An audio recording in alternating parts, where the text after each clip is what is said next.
Hello, everybody, and welcome to another Tavern Talk at the Golden Feather Tavern.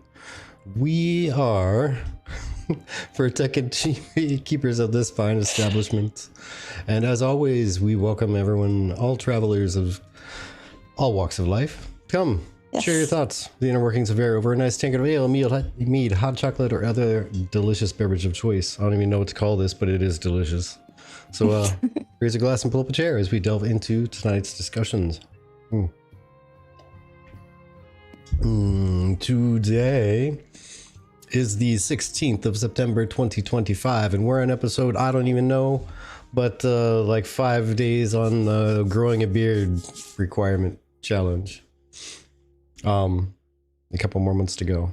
Starting to get scratchy. I trimmed it up a little bit today and clean up the neck and clean up the up here. It didn't look too scraggly. But anywho, Chibi, what do we have on tap today?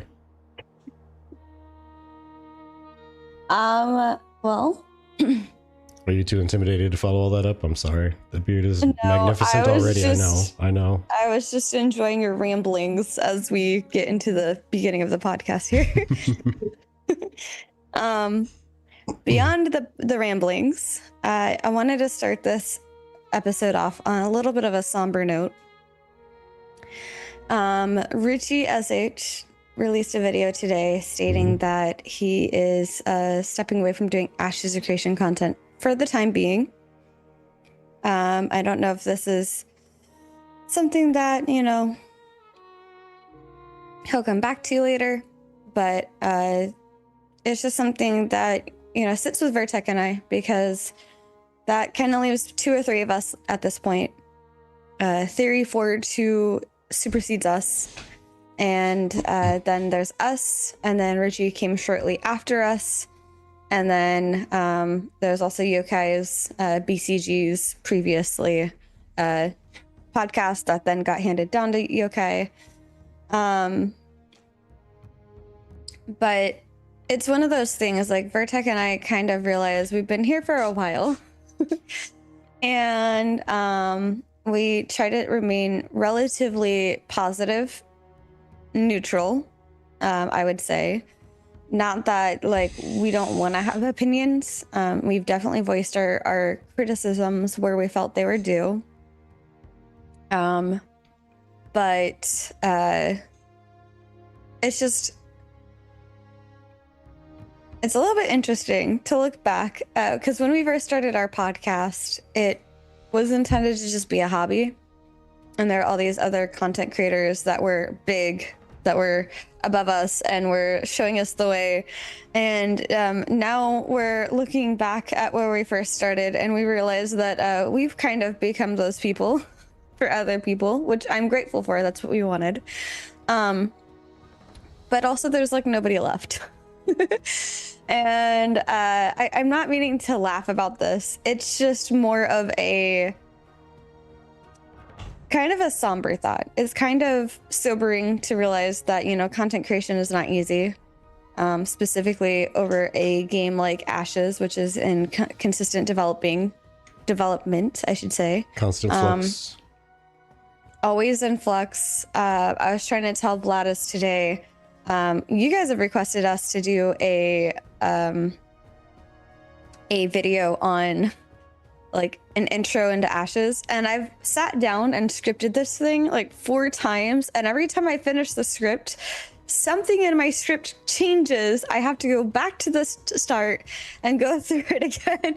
And people are like, Chibi, why don't you release it? I'm like, because I don't want to be another person that's like the ultimate guide to Vera and then is completely wrong. Like if you look at like all of the Alpha 1 stuff, completely wrong compared to now.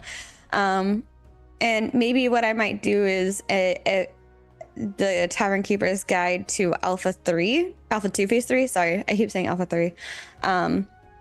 And that way it kind of sets more of a tone of like, this is not the official stuff. This is just for now. But regardless, I think that there's a lot that's going on. And this comes just months after Loreforged has also stepped away. And I mean, one thing that Vertec and I have stated, even to you guys, is it's okay to take a break. I mean, Intrepid is also had the sentiment. there's constant questions about why is an alpha $100? That's ridiculous. There's also constant like people feeling that they always have to go all in on an alpha. And that's not really what an alpha is about. That's not the point of an alpha testing phase. That's not it's not the goal of doing an alpha in this format.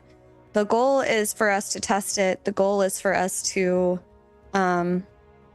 experience it and give our feedback and maybe help with the development and maybe help the development go in the right direction. Osiris says, I've been taking a break for like 6 months. I may be done until near release. And that is absolutely fair. Steven himself has said that alpha testing is not for everybody. And that's not intending to be exclusionary.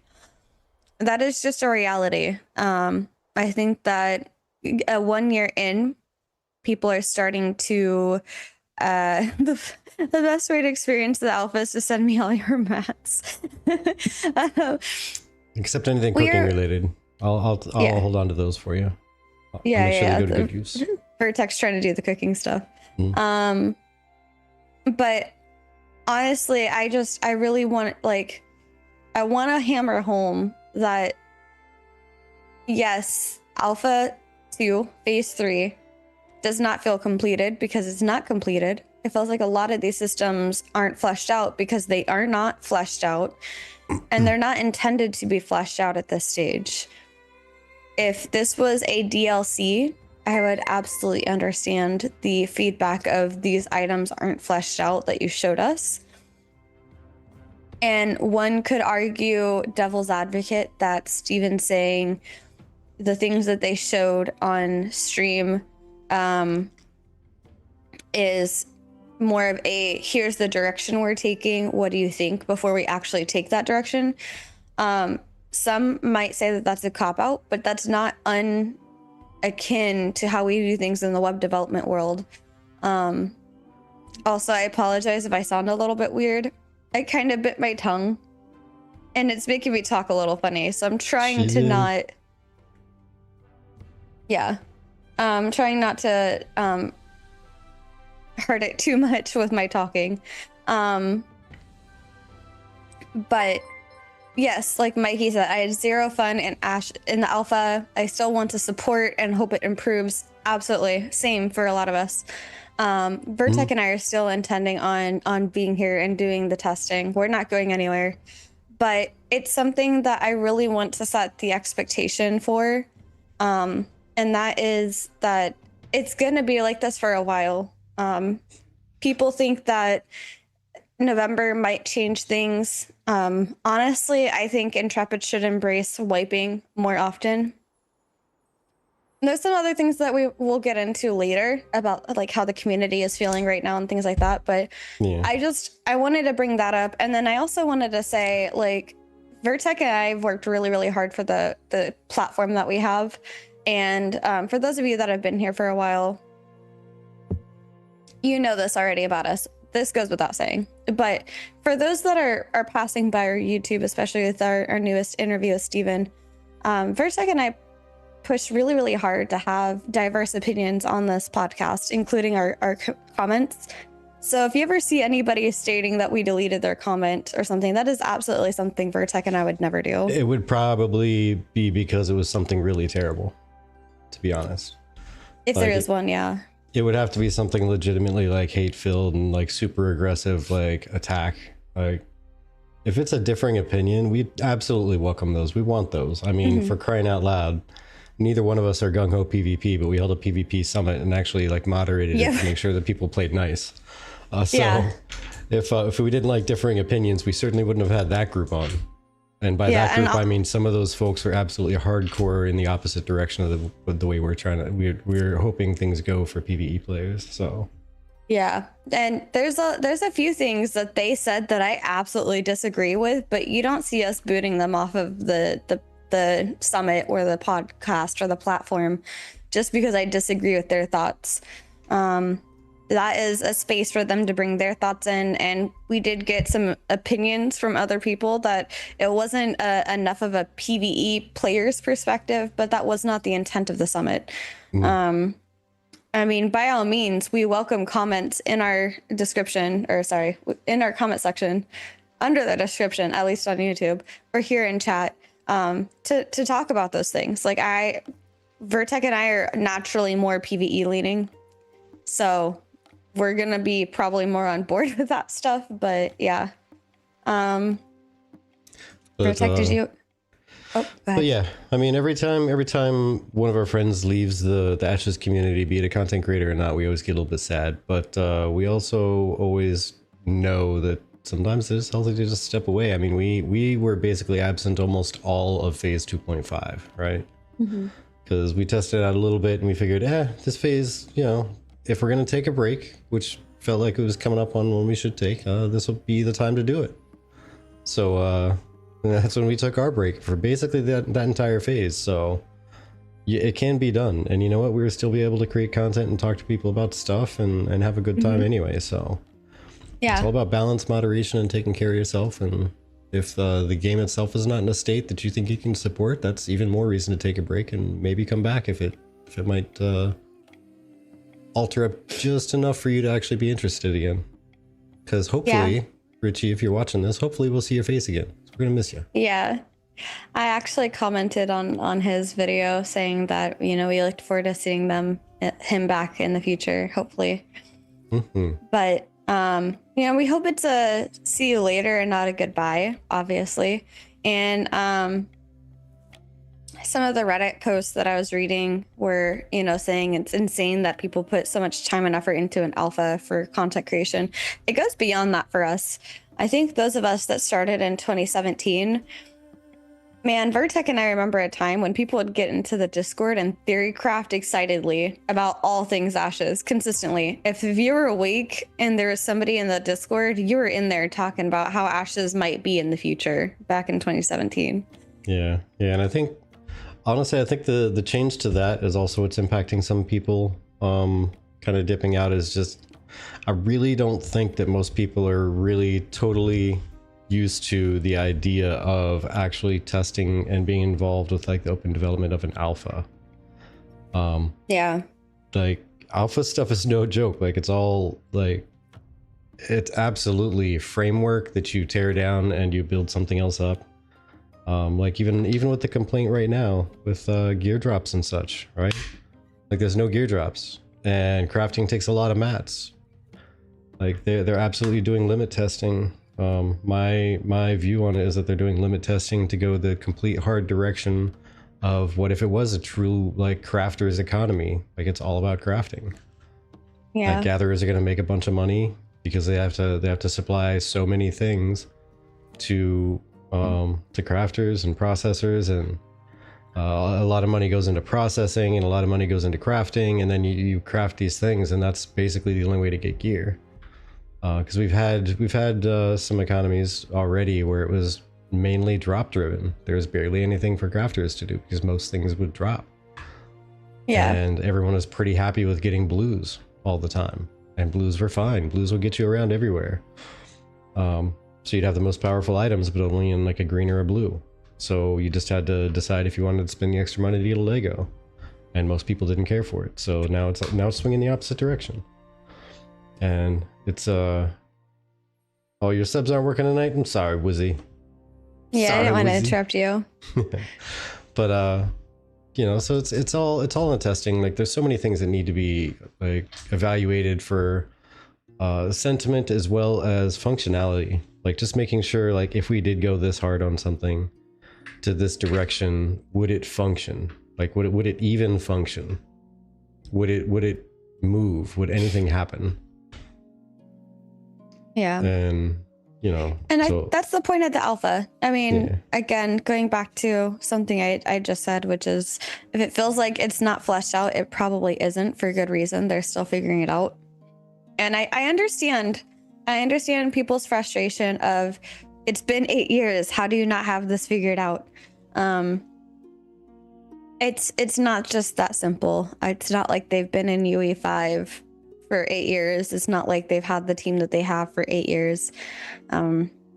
It's been things that they've been doing. Obviously, it sucks, the waiting. Absolutely. It's gonna suck. I'm sure Steven is just as frustrated because let me tell you, that man thought this game was gonna be out already. So, I mean, he was very, very hopeful. And yeah, the sentiment is that everybody is disappointed. And I'm starting this off on a somber note. I promise you we'll get positive in a second. But that's also the other thing is the community is somewhat disappointed in how Alpha 2 Phase 3 has started so far. And understandably so. Yeah, Steven had no idea what he was getting himself into. He was just like, I don't know, I think he built it in this amount of time. Here's this thing, let's do it. Yeah. And I wanted to start this off on somewhat of a somber note. And yeah, I mean, Sherpa says Phase 3 is cooked. Also, thank you, Brody and Idella, for popping in and telling us you couldn't hear us. I was reading it. I was waiting for a good moment to bring it up. But yeah, like Mr. Noob said, I'd love for a wipe in November. You know, I think that that's gonna be. Thank you. Love you guys. We're gonna get an awesome emote at the end of this. And Crafters rule. Yeah, they kind of do right now. Dino. Just saying. Dino. But I just want to say, yeah, I mean, I'd love to see a wipe in November. I think that whatever situation they had with the Carfin gear and everything, that almost was worth for a wipe, in my opinion. But I'm not the one calling the shots. I'm not the one running this stuff. I also am more pro wipe than not wiping because I think that it's important that you get fresh data and things like that. And there's a lot of people in the community that feel like the data is kind of corrupted a little bit with all of that. And the final community sentiment that I've been noticing a lot is that some of the larger guilds, and I'm not here to name names or whatever, but they typically will get pushed to max level really quickly and then turn around and use those PvP lawless zones or other situations to make or wreak havoc on the lower level population people. And that has actually caused a lot of people. There we go, Wizzy. It worked. Huzzah. I only have water right now because Vertec made drink for himself. But here, huzzah. But make it sound like I was torturing you. Like he only decided to get himself a drink. Not allowed. No, I don't have a drink. My tongue is still bothering me really badly. Yeah. But I get that you think that they'll lose more casuals if they wipe.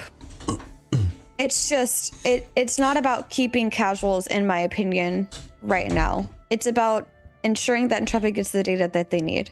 And if they need new data, they should wipe it. If they don't need new data, then they don't need to wipe it. I'm just saying I don't want them to be afraid of wiping. I don't want them to be scared that if they wipe, they're going to lose their testers, because, you know, they're also going to lose their testers when somebody who's going like no life into this is turning back and like wreaking havoc on the daily life of the more casual people. Hey Vladis, yeah, in just a minute, I'm almost done wrapping up our beginning area, and then we're bringing people in. Yeah, we're having Welcome back. A little bit of just the two of us opening up on this one. But yeah, if you hop in like queue, we'll bring you in here in just about a minute or so, for sure. Yeah, and I understand that, Riptide. I do absolutely understand that, and I'm not disagreeing with you. I'm just saying this has become an issue, not about the wiping, but about the people that are no-lifing, making themselves max level and then turning around and griefing the lower tier, the lower like level peoples. So like it's not about wiping at that point, it's just about how those people are playing. And it makes a lot of the casuals feel like they're being kind of like these what do you call that, the training dummies or whatever that used to like practice on. Yeah. Where they're just there to be that more punching bags essentially. You know, I think, hey Tiger, welcome in.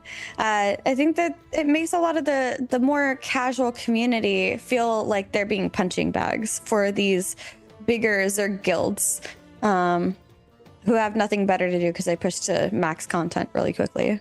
But Vertec, you look like you have something you want to say. Nope, just moving the mic. Okay.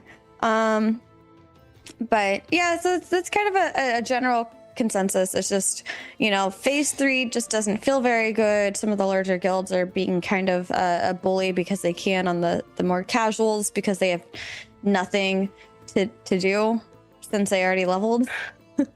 And then also we're having people like Richie end up leaving the content or the CCs or like the Ashes community for content creation specifically. I know he's not leaving completely. He said that he might stick around and might do stuff here and there, but it's primarily the content creation part is over for now. Yeah. Something is telling me that casuals being Zerg punching bags is low-key design. Triple, that is a very fair thing and something that a lot of people were concerned over. And I saw something, hold on, I saw something pop by and I didn't mean to ignore it. Hi guys, we should also be encouraged to see some of the back-end changes that have grown exponentially, such as security against DDoS attacks. DDoS now compared to when Alpha 2 launched. Yeah, absolutely, Lofty. I would love to see some of that. How has Intrepid handled these DDoS attacks? How are they handling the duping? What does that mean for the servers? I'm very curious on all of that. 3.5 phases. What? Give the hardcore players a server of their own with full-time PvP enabled and let everyone else enjoy the game. I personally know about 10 or 15 people that have quit the game, uninstalled, and requested refunds. Yeah. And it's because like this is supposed to be a testing environment, but people are trying to get into like who's got the biggest like gear set to keep it PG. Yeah. I mean, yeah, honestly, he sounded indecisive. I agree, Oracle. Yeah, he did. And to be honest, a lot of this drama and these issues are going to kind of fade away a bit once we get to a normal size server, landmass wise, with a normal density of population that's expected, because there's going to be a lot fewer people per square kilometer, which means a lot fewer people messing with you. So yeah, it might be a little bit more of a free range for you. A slight pivot, but I feel like now is a good time to talk about the kind of personal conversation that we've been having within our Discord today, Vertec.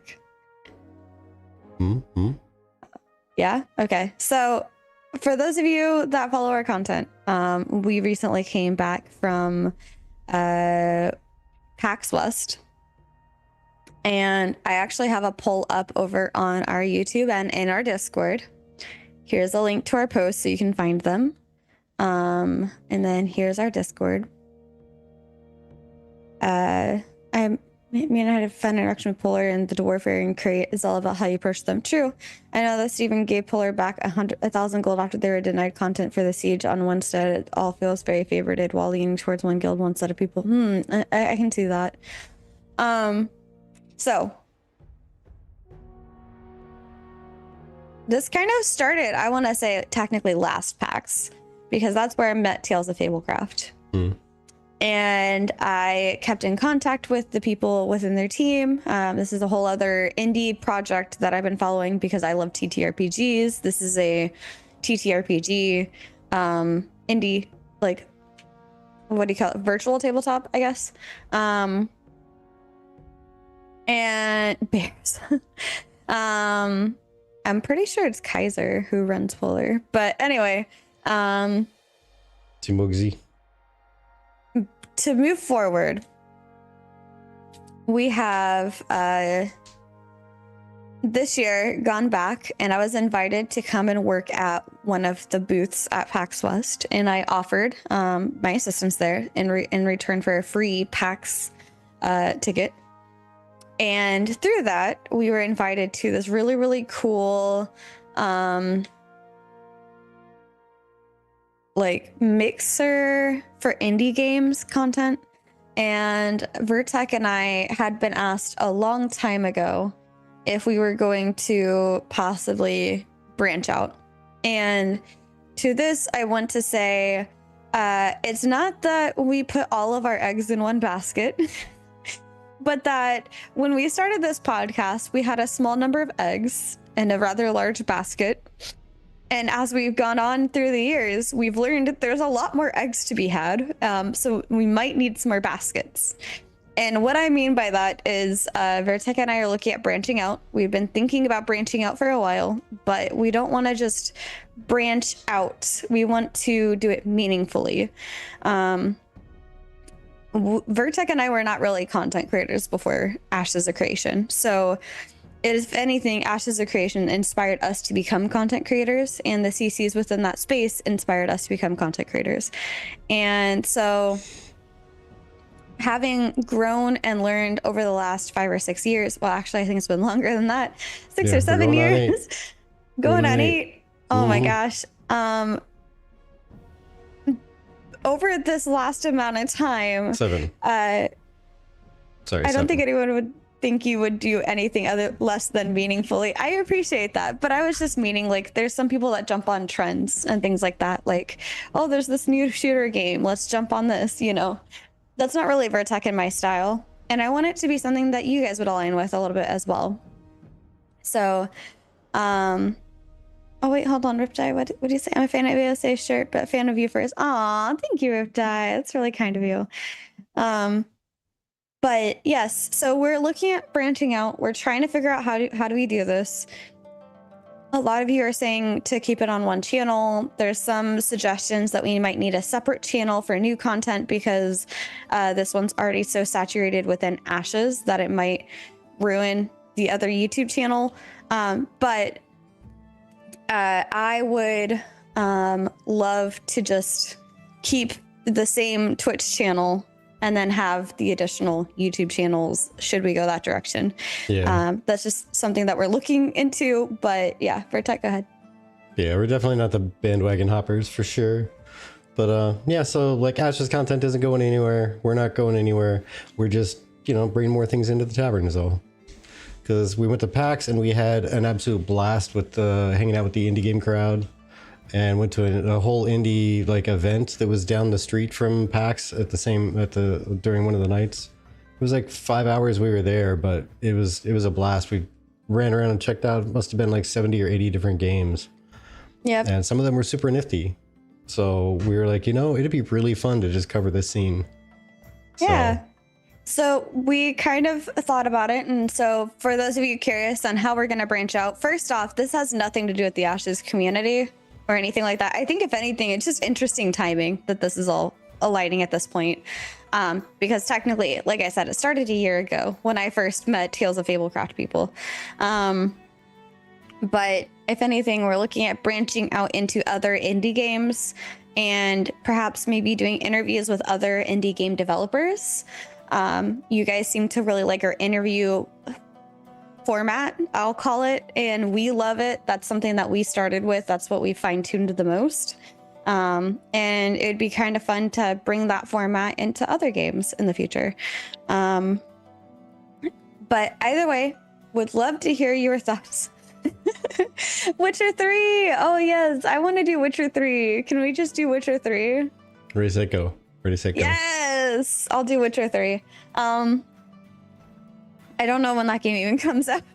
I've been waiting for it though. But yeah, long story short, we want to hear your thoughts. We want to know what you think. Do you like this idea? Would you be interested in this stuff? Should we keep it on one channel or two? Oh, waiting for Witcher 4. Okay. So do Witcher 3 first, then go find Witching 4. No, never, triple, never, no. So I want to be absolutely clear. We are not leaving Ashes. It's instead of yes and, it's Ashes and.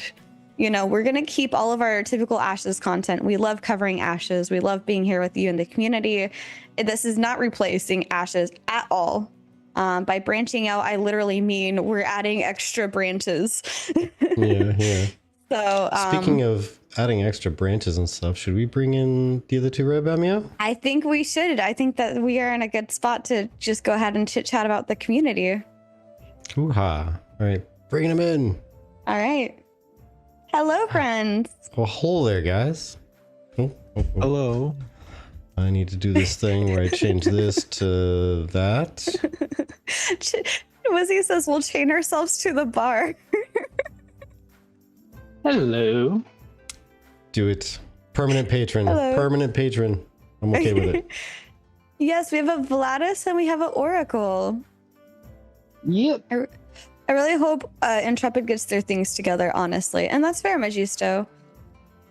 So, questions. How do you feel about the current state of the community in Ashes of Creation? And I mean, feel free to tell me what you actually think. Don't be censoring yourself for us. But I'm gonna be honest. Vertec and I were a little nervous going into our interview with Steven. And the honest truth is we were shocked at how kind everybody was and how nice people were and excited they were for the interview based off of at least one platform. Oh, Buzzin, thank you. Much appreciated. That was Thank actually you, perfect timing. Buzzin. Yeah, I was just talking about that. Thank you. So, yeah, Vladis, Oracle, go ahead. I mean, or go ahead. I talked way too much in my stream, so. I'm honestly thinking a lot of people are expecting way too much from the game. I'm here to test. I'm not here to play this game. And I'm waiting for it for that environment where I'm doing more research than playing. Fair. Aw. Huh? Triple says, I wish Sock too. I think that was out of respect for TGF. Yeah, How that's kind everybody nice. was for our interview. But yeah, Vladis, how did your stream go? I saw you were live there for a bit right before we came on. I was getting ready, or else I would have been watching.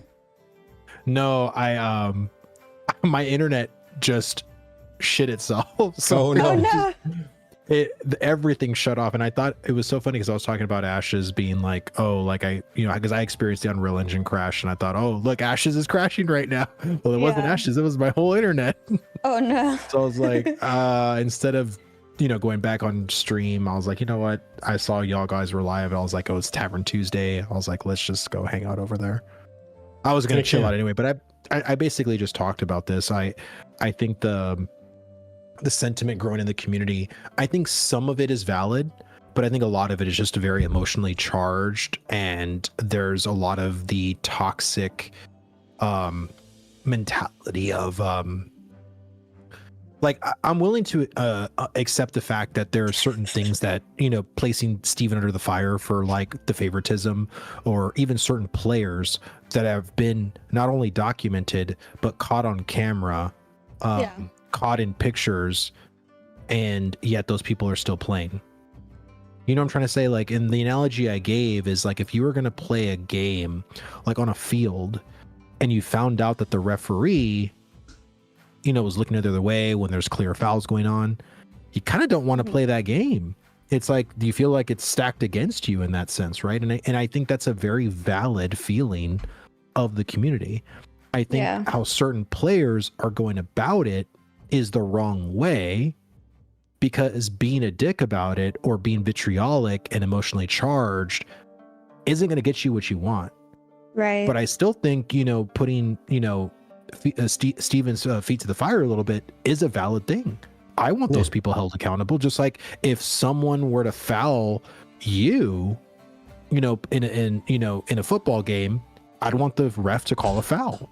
And this is why when I first interviewed Steven, this is why I was so passionate about RMT and being heavy-handed when it comes to abusing, exploiting, using bugs against other players, or exploits or all that stuff, because I want a company to be heavy-handed. And it seems to me that there's sometimes the heavy-handedness comes out, but against certain protected players, that hand doesn't exist. Yeah, and I mean, that's been a conversation I've seen going around, not only the Ashes of Creation space, but the content creator space, is like the perceived what do you call it, favoritism almost.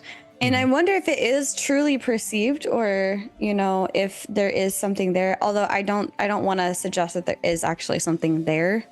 I just also don't know what steps does it have to take to get from you to like Steven, for example. Right. I mean, but I think anybody can kind of put the evidence together and be like, well, there's clear violations going on. Where's the reprimand? But the other part about it is the policy regarding Intrepid and not outing people, right? So they're not going to say these specific individuals or these tunes, like the character name, was permanently banned, right? That's against the policy of Intrepid. So we just have to take their word that X person is not playing anymore. But then there's more of the tinfoil hat people that, well, how do we not know they're just not playing under a different account or a different tune name? You know what I'm trying to say? So it's like people just want justice for abusing terms of service. That's really it. Like it's not really a big conspiracy thing. It's very cut and dry, but yet they feel like Intrepid is making it more complicated. Well, see, here's the thing. You have exactly what Riptide brought up, because this is something I think we talked about in our Discord as well. I don't know, Vertec, if you saw this come up in the Discord chat, but a couple of days ago, I want to say, or maybe even a week ago, I was talking with at least Nithram and a few others about the line between ensuring that you ban the player and ensuring that player can never play again. And what I mean by that is, in order to make sure that the player can never play again, you're going to need some actual real life information about that player, meaning like some sort of proof of identity. And then now you're starting to cross into a privacy level of, okay, well, if I have to prove my identity to this game in order to play it, I don't know if I really want to play this game. Yeah. And honestly, I would probably be aboard that train as well. Just because, I mean, there's some things that you almost have to kind of give into in life when it comes to privacy, but the fewer things you do that with, the fewer places that have your information just floating around, and any one of them can get, even if with full innocence of the company at hand holding it, there's still somebody could get in there and get a hold of that. There could be a disgruntled employee. There could be someone who just wants to make the game or studio or company fail, you know, whatever it is. But yeah, that's why it's kind of tough to nail it down to one specific person. But I think to address your question there, Riptide, I don't think there's really a privacy issue with putting somebody's name out there. I'm not sure which part exactly you were responding to with that, Riptide, but like when it comes to putting somebody on blast as a character name, there's zero privacy issues with that in my mind. There's just that'll follow them around everywhere they have a username. And I say that's what they earned, as long as that announcement is only done after like concrete evidence has been, you know, gathered, and yes, this person did do this thing. It was ban worthy, and here's their name on a poster. They were banned. Well, I feel like, you know, with credit cards too, right? Like you have to give accurate information for the credit card to be processed. And right now people are like, well, they'll have to buy another $100 key. Well, that's the current issue, but I'm talking more long-term when this game is $15 a month. That's super easy to circumvent. It's like, oh, okay, that account got banned. Let me just buy another $15 account. You know what I mean? Like they're going to need certain parameters and security things, tools like in place to get people that are permanently banned, like permanently banned. You know what I mean? And I don't know if it's a hardware IP they got to do, or maybe it's just like an address that's associated with the credit card. So it's like whenever this address comes up, that address cannot, you know, play Ashes. You know what I mean? Like, I don't care. I don't need to know your first and last name. But again, with any kind of credit card, you need, you know, zip code, you need address, you need your first and last name. Like, and of course, like, yeah, people move, but I mean, that doesn't happen often. Well, yeah, you're not going to move Ash just because Ash banned your account. So here's the problem that you'd bump into with that. When it comes to your specific IP address, you have to actually pay your ISP a ton of money to get a static IP address, which means that it will change. No matter what you do, it will change. So eventually you're going to not be banned based on that IP address that you are currently being identified as. And if, say, people are renting houses and they're moving every couple of years, that's going to change. The next person who moves in could be like Asmongold, he just bought the house that you just moved into and got assigned the same IP address, and now he can't play Ashes because that IP was banned. You know what I mean? Or like Right. if Vertec got banned for something, now I can't play, but I didn't do anything wrong. Not that Vertec would be duping his mount or anything. I would never dupe my mount. It would never be caught on video on a stream on a Mead Quest Monday.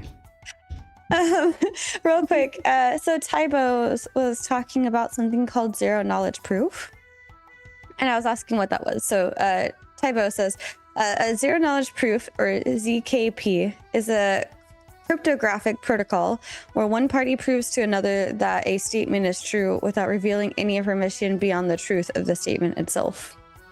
Interesting. Never heard of that before. But yeah, I mean, there's a lot of things. And then someone saying, what is breaking terms of service? Are you talking about killing Carfin boss? I thought they were legit killing him, but Intrepid just didn't realize how overtuned the drops were. And I think in that specific instance, Intrepid was absolutely on Intrepid for not catching that earlier. That is not the player's fault necessarily. However, there's a line, in my opinion, between something that isn't oversight on Intrepid's side, and I'm not blaming Puller or anything like this. I'm just stating a fact of how exploiting can work. You know, there's understanding and oversight on Intrepid's side, and then reporting the bug, and then doing it a couple of more times just to say, like, yes, I acknowledge that this is an actual bug. I've documented it multiple times. It is repeatable. This is the steps I took for them, etc. And then, like, I know people don't really like him very much, but Maldivius or Pirate or Software or whatever, his first time with the raid boss, or what was his name? I forget his name. The dragon. The big dragon. Firebrand? Yeah, Firebrand. He deleted all of the stuff that they got from Firebrand because Firebrand got into a locked up state where he just wasn't responding and they were just burning him down. Like, at that point, that to me is commendable. It doesn't get forgotten. I just forget the names. I know who he is. I'm bad with names, you guys. But and that's the thing, like that's honest gaming, to be honest, to be fair. Like, legitimately deleting something on stream because, hey, this is broken and we know it's broken, but we're gonna kill this thing that's locked in a weird state and hope that it comes back not locked, and then delete your spoils after the fact, after you prove that it's done. But yeah, like Reptile is saying there, kind of hints at some things.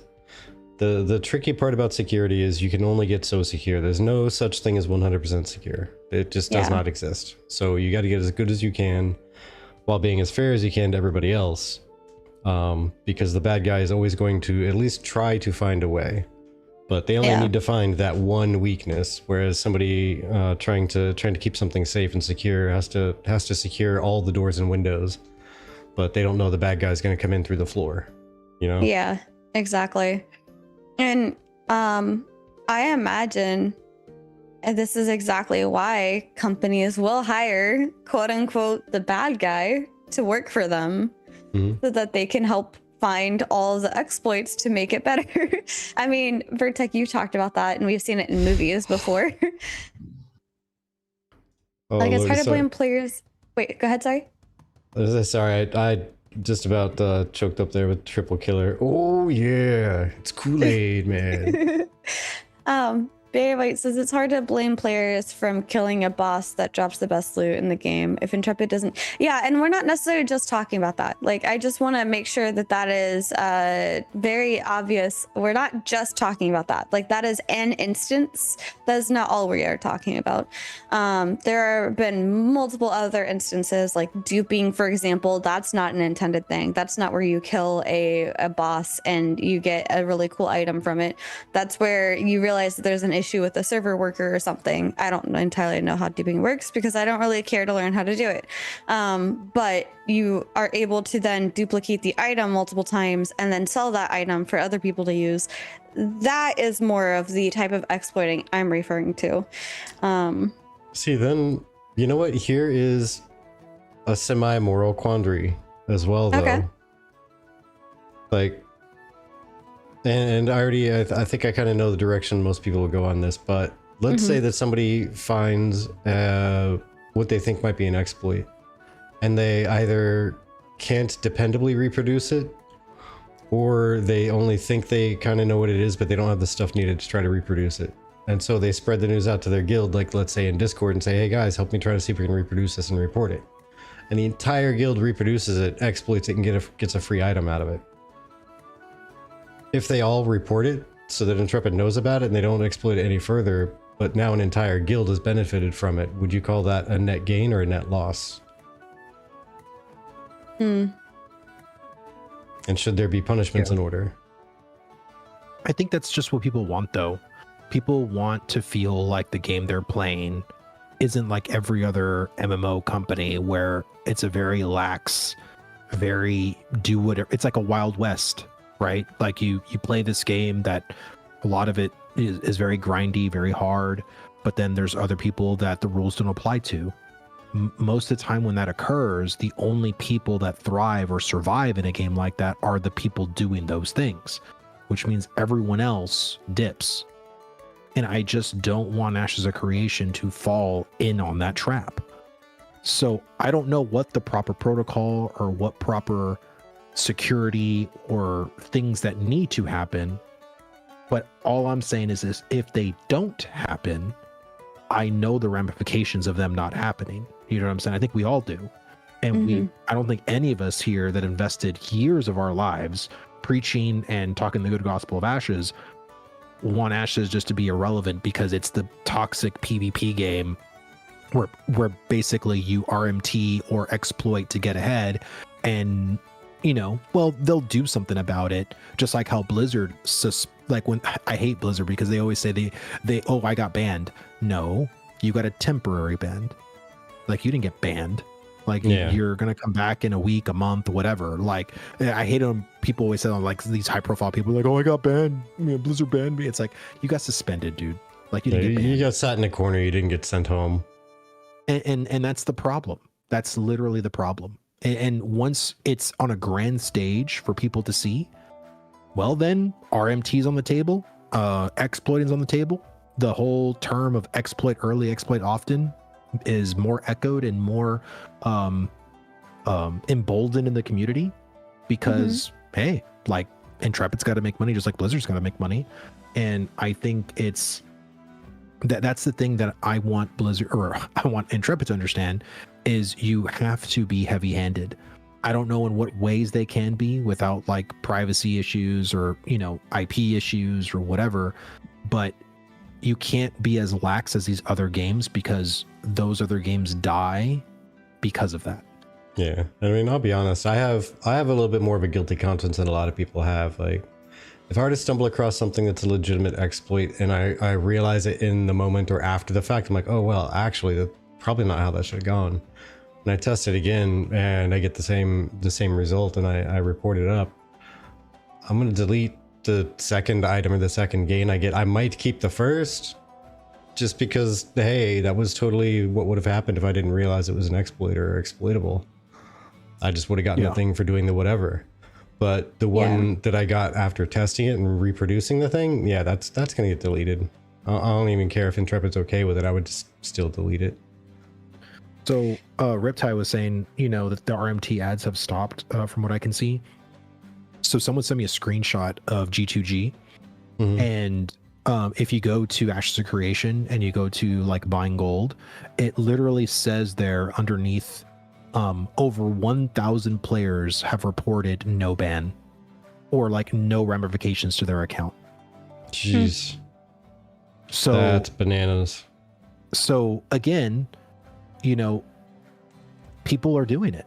You know what I mean? Like it's, and again, you know, I understand that, you know, Intrepid has to deal with, well, what do we want to deal with currently? There are bugs, issues, crashes, all this stuff. Do we want to focus on, you know, the RM tiers? Do we want to focus on gold purchases, or do we want to focus on the problems that the players are facing? Like, I understand that that's the actual issues, like as a developer, because they don't have a lot of people, and as much as people say it's like, oh, they had 250 people.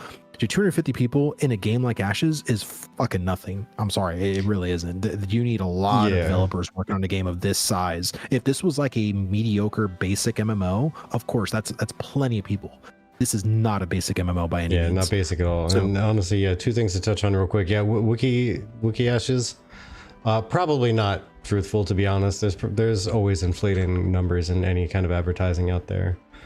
Even if it's just like around 100,000 when the actual number is like 89,500 or something, because it's around 100,000 when compared to 1 to 10. Yeah, the other thing, sorry man, I literally, my brain just popped. What were you just saying right before I started talking? My brain just exploded as soon as I started speaking words.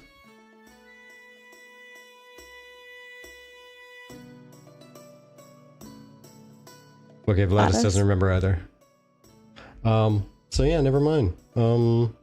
Continue. But the other thing I wanted to say is, I mean, to Riptide's point, there's not really a huge GM in game at the moment. I think that they really don't have. I don't think they have the team for it yet. I don't think that they have that built out, and I feel like it would be easier to flag a GM and let them know that this is like a thing that you're witnessing and the player, etc. And then that GM could totally go in Viz or something and follow that player and observe for themselves and see like the back end data for that player themselves and see what's going on. And I think that'll make it a little easier to handle actioning these accounts. Because again, there's only so much that they can get from a screenshot. There's only so much that they can get from a bug report or an exploit report. And I'm not here to defend Intrepid. I'm just saying like it's a problem, but I don't really know what to do with that. Like I'm sure Intrepid has a plan in mind. Yeah. And I understand that it's affecting community sentiment though. Yeah, when it comes to like the anti-cheat versus crushing bugs, there's going to be different devs working on different things, to be honest. Like if let's say at my job I do cybersec, but if they were to need like a networking rack built, sure, I could help out with that, but they're probably going to want me on doing my thing because I'm not like an fantastic expert at which kind of anchors to use in the concrete. And well, I'm not the fastest at racking up a server and a couple switches and routing the cables correctly. It would end up a rat's nest if you just put me in charge of doing that. It would just not be good. But it would get done, but it would not be good. So they'd probably just keep the right guys doing the right thing, or not doing the right thing, but doing the thing that they know. Yeah. But, so what's this? So sorry. Riptide is confirming that in-game GMs are intended. I said yes. Okay, yeah, that's I was trying to read back because I just saw him asking a couple times, but it is planned, right? Yeah, it is planned, right? Absolutely. Taco says, let's let Intrepid make the game first, then we can worry about security. I'd much rather see the game move forward than worry about a duped mount in the alpha stage of a game. At this moment in development, security is almost moot. You bought gold for a game that could be wiped at any time. You're just an idiot. I mean, also my sentiment at this point too, for being honest. And True. I do care about security. I do want Intrepid to begin to future testers, future purchasers, they take that seriously. But I mean, there's also the devil's advocate side of the more they keep up with it and they let them do it, the more they're able to find which systems are not actually working and as they say, honeypot the systems. Yeah, and that's the other point I was going to make is also taking immediate action on cheaters or exploiters or gold farmers and whatever.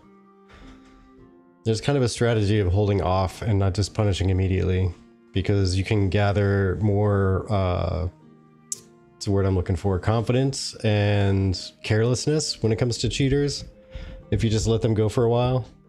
And they will rope in other people who are just like, well, I may as well too. and then you do one big crackdown and it makes more of an impact. So there's something to be said about that too. Yeah. But I figure the good people realize it's an alpha and stuff's gonna break, and they'll probably still hang out for the most part. But again, starting to see some good people leaving. Yeah. Well, sorry, go ahead. Go ahead. I mean, yeah, there's a lot of good people leaving, but I mean, there's still people sticking around. Like I always said, it's hard to follow a project like this. I mean, I think, you know, you guys are machines to literally be doing this from 2017 to now. And I am a machine. You have to be in a certain mindset too, right? Like constantly. And I fall short of that mindset sometimes. You know, I get angry or I get frustrated. Like I've been very frustrated this phase. Like I said in my stream today that this phase is phase 2 is probably the best phase for me. Like the start of phase 2, like I already get the start of phase 1, start of phase 2, or the start of phase 3. Phase 2 is like by far the best. Economy, the way the game played, I wasn't crashing every hour. Like, you know, it didn't feel impossible to make something. You know, there were still things, right? Like static node rarity was a big thing. The flagging was a thing. I know TTK was a huge thing in phase 2.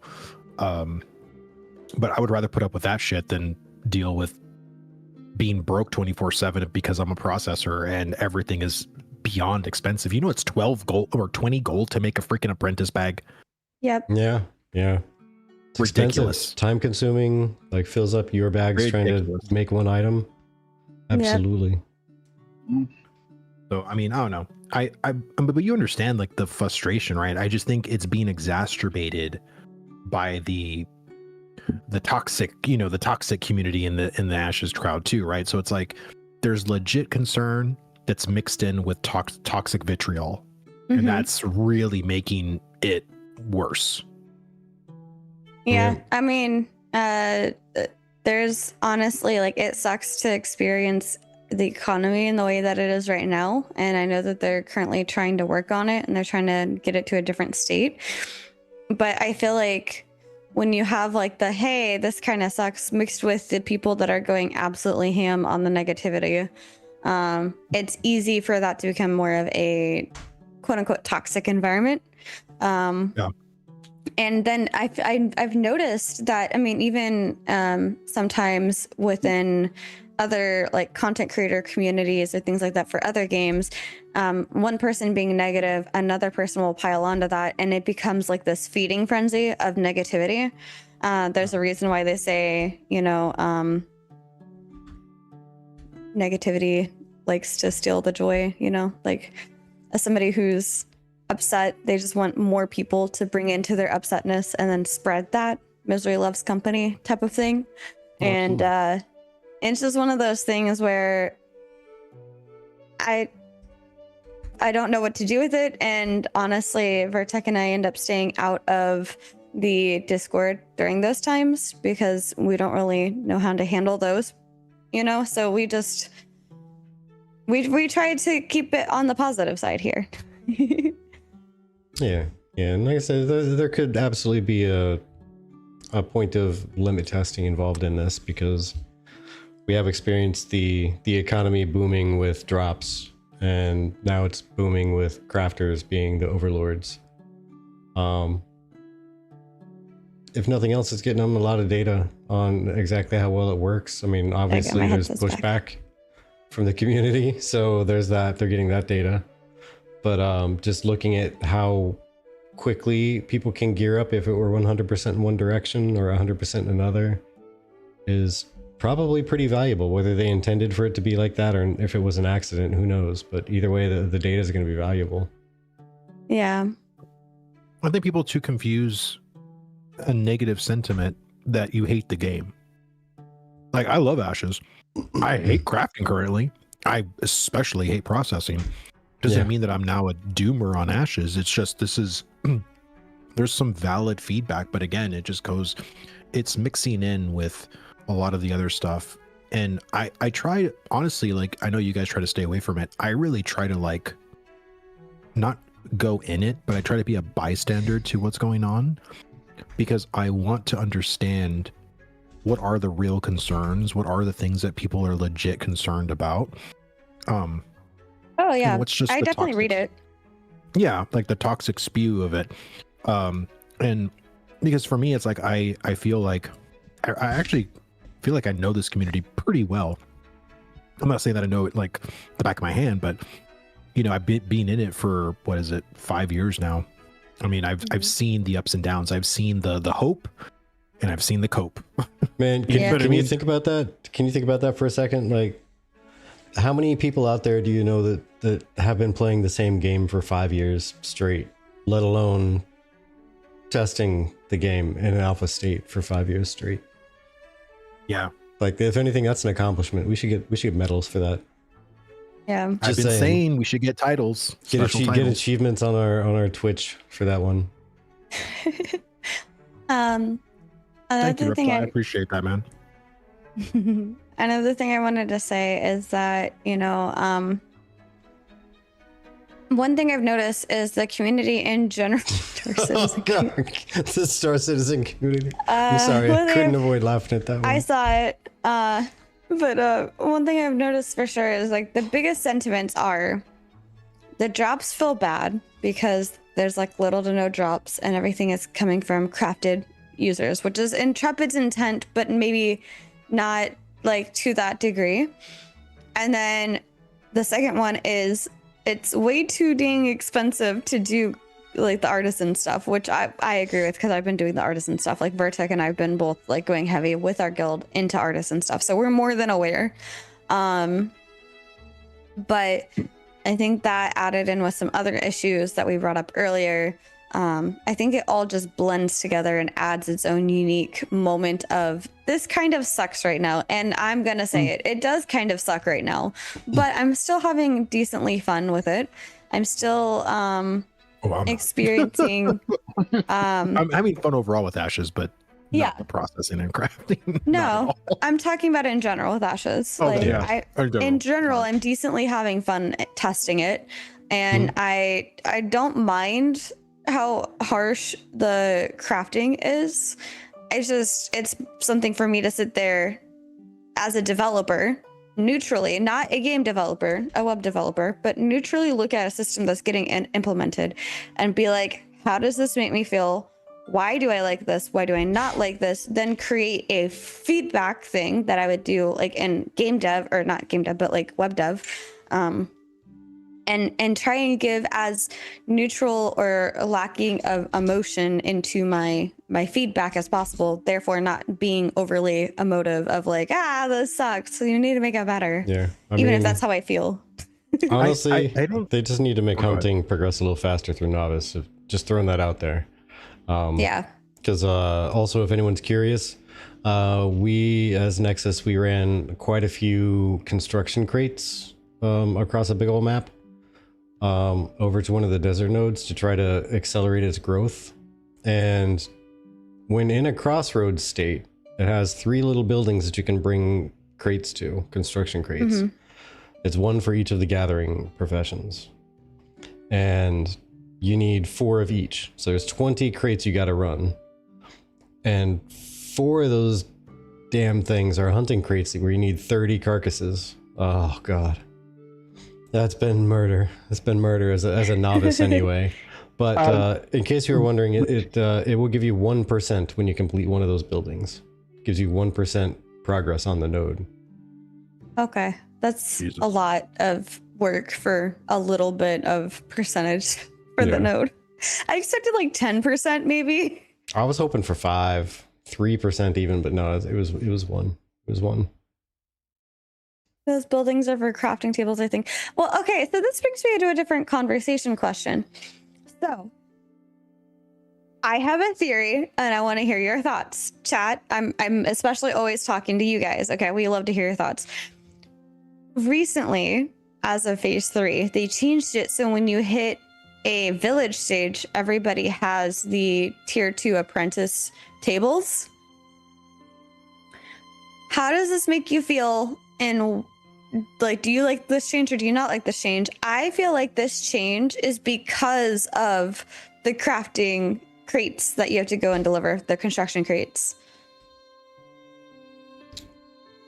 Like if there's a bunch of the construction crates delivered, you'll start with tier 2 tables? I have a feeling that that's what this intent is for. Yeah. So you take all of the crossroads time to deliver these crates that you have to go and do, like animal husbandry and herbalism and lumber milling, etc., or lumberjacking. So I'm thinking the reason why Village starts off with the tier 2 apprentice stated tables is because of all of that. I mean, that's possible. I do know that when you look at the building themselves, you can press either F to drop off your crate, or you can press V and see the current progress. And at the top, it does say that once all the crates are added in, you'll get and I think it was phrased as a medium-sized amount of experience towards the node. So the medium amount of experience currently is targeted at 1% for a crossroads, completing one of those. Okay. Me personally, I like it. I like it. I like that it starts at apprentice immediately. I think it's and I talked to Flanker about it. I think he probably feels differently because he liked the progression of like you needing to make the building and the buildings mattering. But I feel like, you know, when you go to the wiki, there's literally 33 building types. Like there's a crap ton of buildings, and the way it was before, I don't know. I mean, we could probably test it to see if it works, but before it was like, oh, this one building was just for a specific tool, right? And that was the problem before, right? So it's like when that building was up, you got the tool, now the building is completely useless. And so I feel like with that change, now that they've made it to where the lumber milling station at large makes like 3 tools, and then the weaponsmithing / armor smithing makes the rest of the tools. I feel like that's a way better change of combining the tools, because really it was more of a tools problem than more of a novice apprentice problem. You might have that wrong. I don't think armor smith makes any of the tools other than the belts at the journeyman. No, the station is armor smith / weaponsmith. Like it's both of them combined.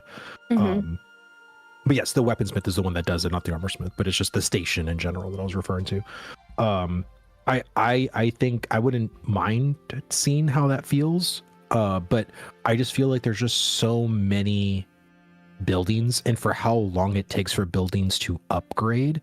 Yeah, that was the problem before, is like we're already past level 10, but we're forced to basically craft novice items. That's not really the case anymore, especially once everything actually is working, right? Recipes are working. This won't be the case, and I think that's actually good. Novice was at crossroads, so you had certain crossroads sections that had, like, I know we had to go to New Ayla for when New Ayla was a crossroads. It had like certain parts of a section, and then you had to do tailoring and weaving in Jova, and then the metal stuff was in Halcyon, right? This was like earlier on. Like, I think that's fine. Like, I like the fact that it kind of breaks it up in that kind of way. So you have to kind of travel depending on where you want to go.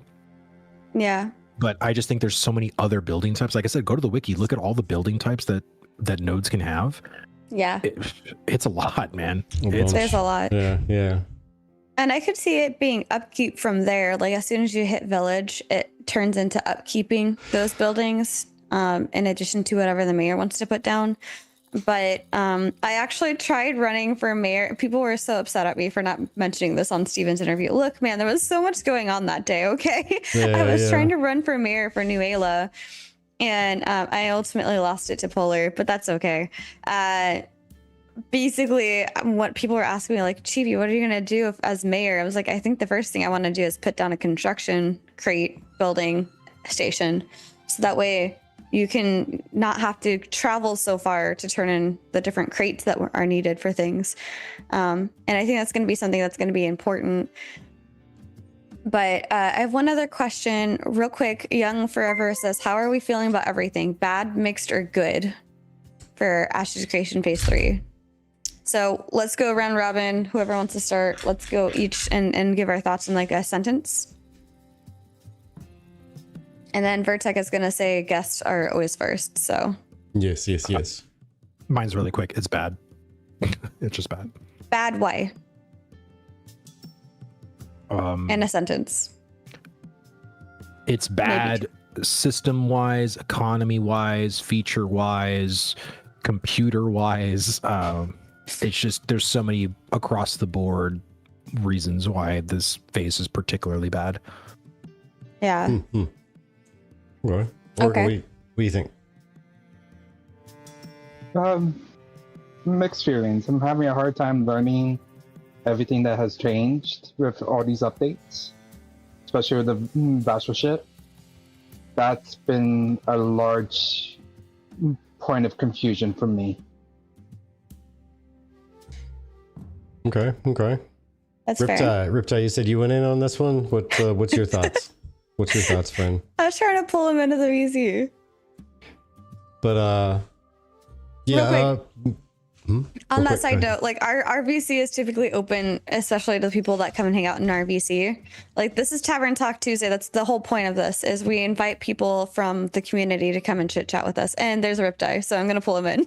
yeah. So it's open to people we know. So if you at least hung out with us in voice chat or hung around even in text chat for long enough to really get to know us and us to get to know you, then you'd be absolutely welcome in. Mm-hmm. And so Riptide, what are your thoughts, round robin? I think it's good. They're testing crafting. It's not what people want, but at least they've done something with it. This is the first thing they've done since we started playing in phase 1. Granted, it's not what everyone likes, but they're working on it. The crates are new. Like, think about where we were at in phase 1. All the new zones. Like, of course, there's going to be bugs. Things aren't going to work the way you want it. People just need to be a little bit more patient. Fair. Yeah. I think Intrepid needed to be patient. They should have delayed it. I think this phase would have been like, imagine the November update, right? Like they fixed the Unreal Engine stuff. They fix all the quantities and pricing. They fix like all these things that are like troubling players. Like, why couldn't phase 3 just start? Oh, and then Renkai comes out, Summoner comes out. That to me is what I want from them, right? Is to have this like a good positive vibe and aura. And I just don't, it just feels like they just pushed arbitrarily phase 3 for no reason other than it's released. Well, I mean, could that be because they already delayed it once and they were worried about the community getting upset if they delayed it again? They delayed it twice. They delayed Alpha 1 7 times. Like we're used to it. I mean, my whole thing is that I wanted people paid money for this key for them to feel like, wow, this was not the kind of experience I wanted to have. Maybe that's why they couldn't delay it again, because people had already spent money and they didn't want that backlash. I don't know. There's a lot to consider. I do agree. I think if we would have got the Harbinger update right at the start of phase 3, that probably would have been ideal. That's my thing. Real quick, Vertec, what is your answer to Young Forever's question? Mine is mixed, but leaning on the positive side. And I only say mixed because I have the balanced view of there's some things I'm really enjoying, some things that are really good. There's some things that are in a bad state, but I can understand why. So, I mean, it's not exactly where I would like it to be, but again, iteration, and they've already said they're doing limit testing, especially with things around the economy and whatnot. So, yeah, gonna be open to some turmoil. And you gotta admit that it feels bad, but it's for a purpose. So that's why I say mixed. It's not bad, but it'll get good. I would say the same thing. Not exactly, but mixed positive as well for me. Mixed good. Because I like the direction that they've taken with the artisans. Do I think it's a little too expensive? Yes. Do I think it's a little too extensive? Not expensive, but extensive for tier 1 novice? Also, yes. I feel like novice tier 1 should be much more simplified to get people gear for the 1 to 10 grind before they hit 10, ideally. And I'm already 13, still looking for stuff to make gear with. And then the other thing is, I think that this, again, for the new person coming into phase 3, because like phase 2.5 kind of had this, but phase 3 was really fixed, especially if you also played in the anvils. The quest system that is currently in, granted, first time user experience is not quite there yet, but the quests being implemented, the quests that are in, that's a great direction. That's allowing us to get to 5 or 6 or 7 pretty quickly through questing, not mob grinding, which is what I prefer. So that's another good thing. And it's important to take that stand back and realize, like, separate yourself from PTR, separate yourself from 2.5 and before, and see what has actually changed. But hello, Zilin. My question that I had to you guys after, unless you guys wanted to debate about this, whether it's good, bad, or mixed. I just wanted to follow on. My dog's barking. Sorry if you hear her, but no worries. Like the new player experience needs a lot of work. I will definitely agree with you on that. It's pretty janky. Oh, I'm going to bring in an absolutely Taco real quick. Hello, Taco. Hello. Hello. Sorry, I got back and heard you guys talking about good, bad, and mixed. No worries. We're trying to figure out, like, how Young Forever asked, how do you feel about everything for Ashes right now? Good, bad, or mixed? So I've always been really super positive about patches, and I'm to the point now where I'm in the mix/bad. Okay. I feel like Intrepid is falling behind. Beginning of phase 2, I felt like they had enough players.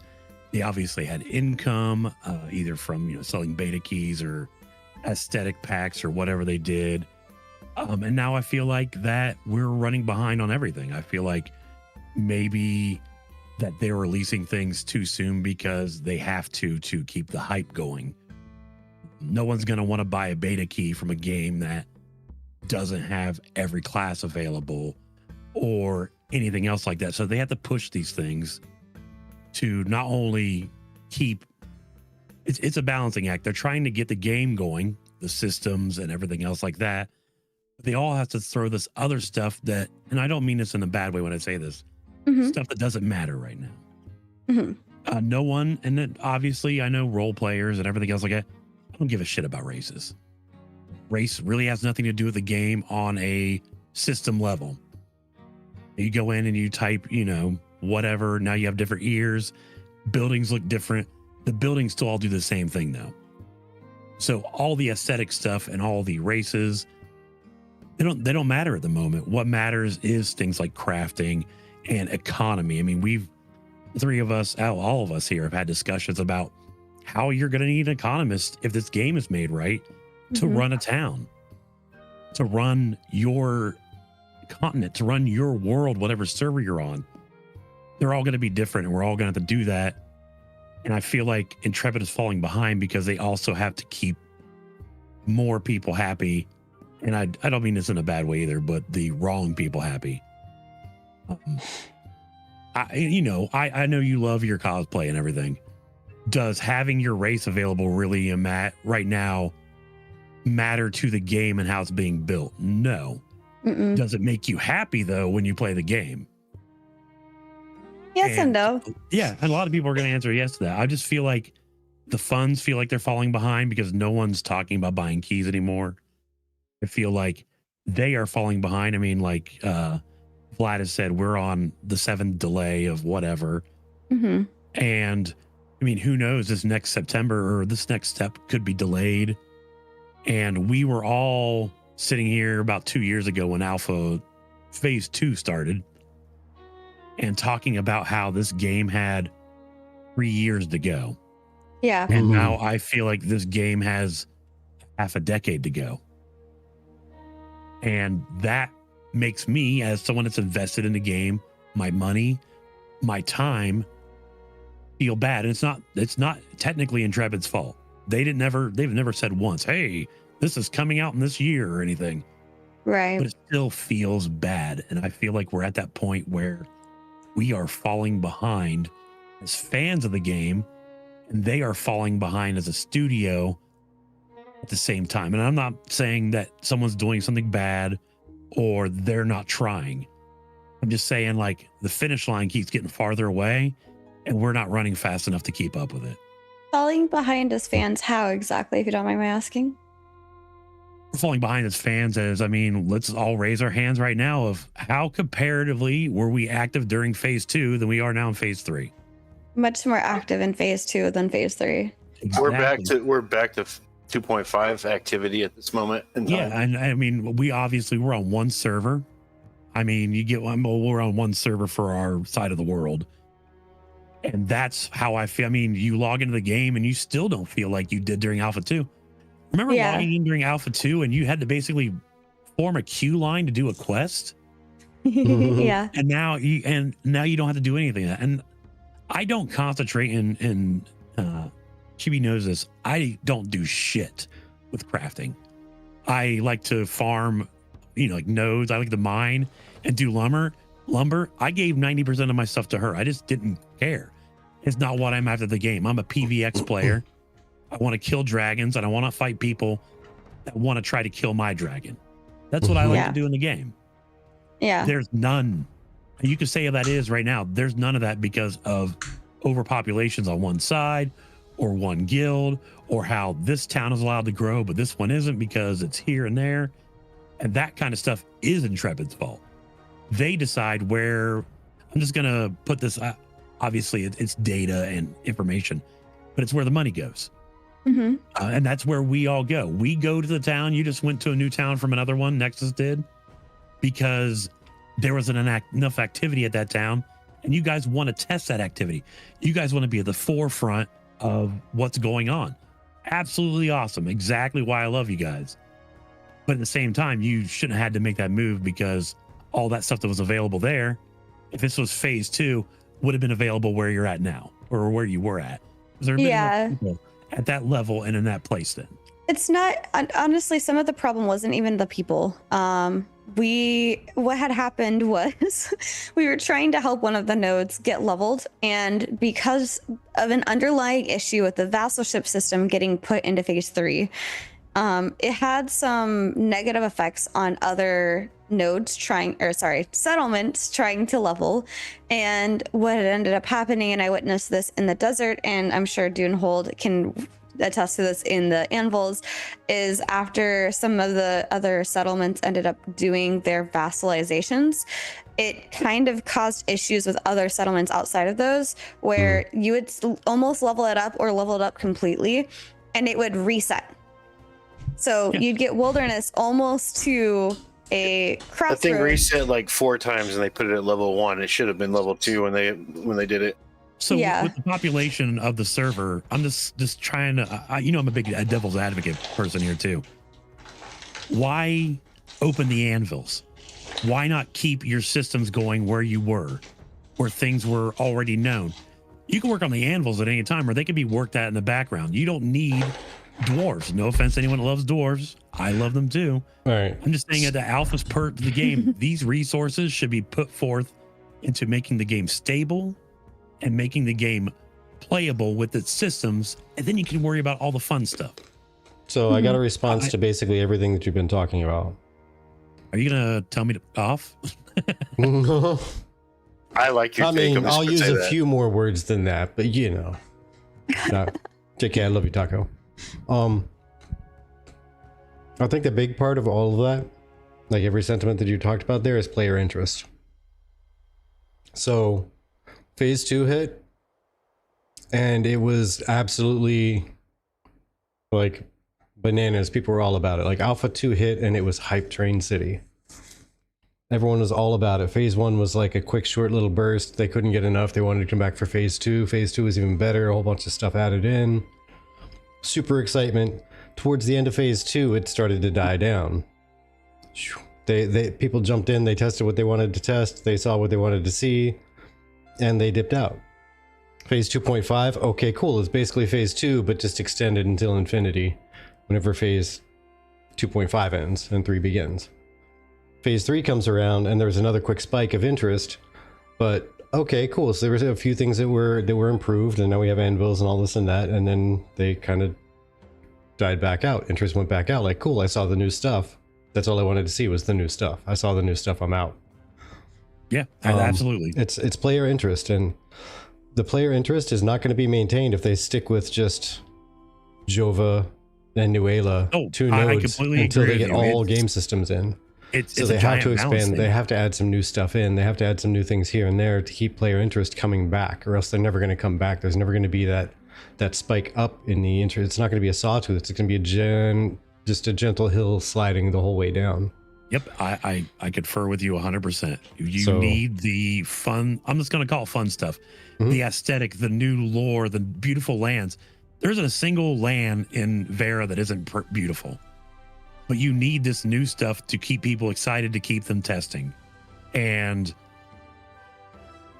it's just that balance is so far one way or so far the other way now than it was at the beginning of Alpha 2. Well, at the beginning of Alpha 2, everything was exciting because it was all new. It was all like fun and interesting, and everybody was interested. And then there's people who are just like, yeah, it's not ready to be a complete game yet, so I'll be back in a year. Yeah, and I completely agree that like the September update and everything with new classes and everything else like that, we're going to get an up spike again, but we're getting it half for the wrong reason. Yeah, people are calling it a marketing push, for example. Yeah, that's so what I'm hearing is we're still in phase 2.5 with a few new things. I mean, that's also something I've heard from the community, actually. Yeah. It's just that, like, if you keep okay, I got a good idea. We don't have enough players right now. Let's put them on the same server. Great idea. I got another idea. Let's make the lands more expandable on the server so they spread out more.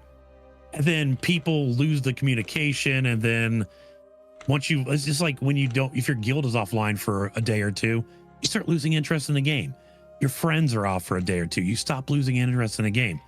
You took the game, expanded it to the point where nobody's really communicating anymore. Nobody wants to run for 3 hours on a horse to go buy something in another fucking town.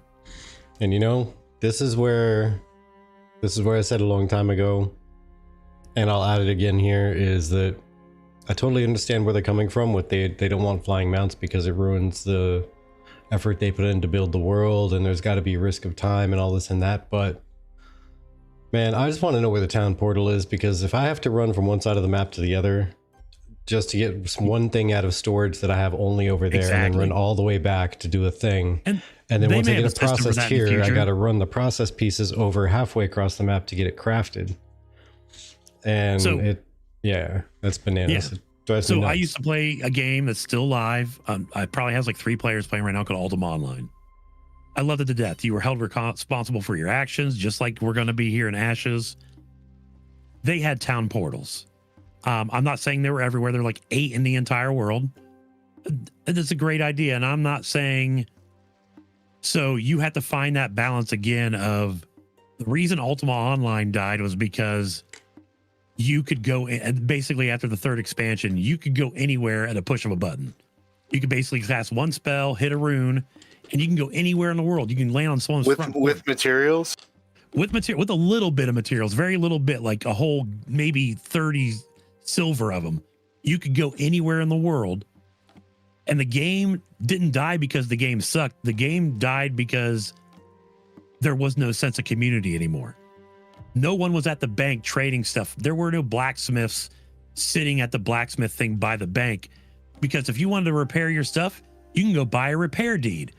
They took I don't mean it when I say the word human, but they took the human factor out of the game and made it way too easy. Well, wouldn't town portals eliminate the need for a caravan though? So you make the town portals not work with the caravans. There's 100 different things you could do. But the point of the town portals was not like, these weren't in the towns. The town portal was like, I don't know, maybe like a 2-minute walk from the town. You still had to walk through dangerous areas to get to the town. You could not reach anywhere in the world there. It took about 30 minutes to get anywhere. And I'm not saying that we need town portals. I'm just saying that if you take the community out of this by spacing stuff too far, you're going to lose the overall game. I don't want to be in a guild Like, let's just say I love being in a forest and my guild is in the top of a mountain somewhere, and it's a 3-hour walk to get there, even 2-hour walk. I'm going to lose that communication with my guild. I mean, obviously there's Discord and stuff like that, but I mean in game, and like walking to towns to go to a bank, or like Virtek said, to go to your storage. You don't have to store storage in a town far away, but there should be something that lets you get to it in a decent chance, or lets you buy a, let's just say you buy a item that basically is like a storage request for your bank there. It takes 2 days, but in 2 days, your storage from that place will be in one that you've already had, like in the town that you're at now.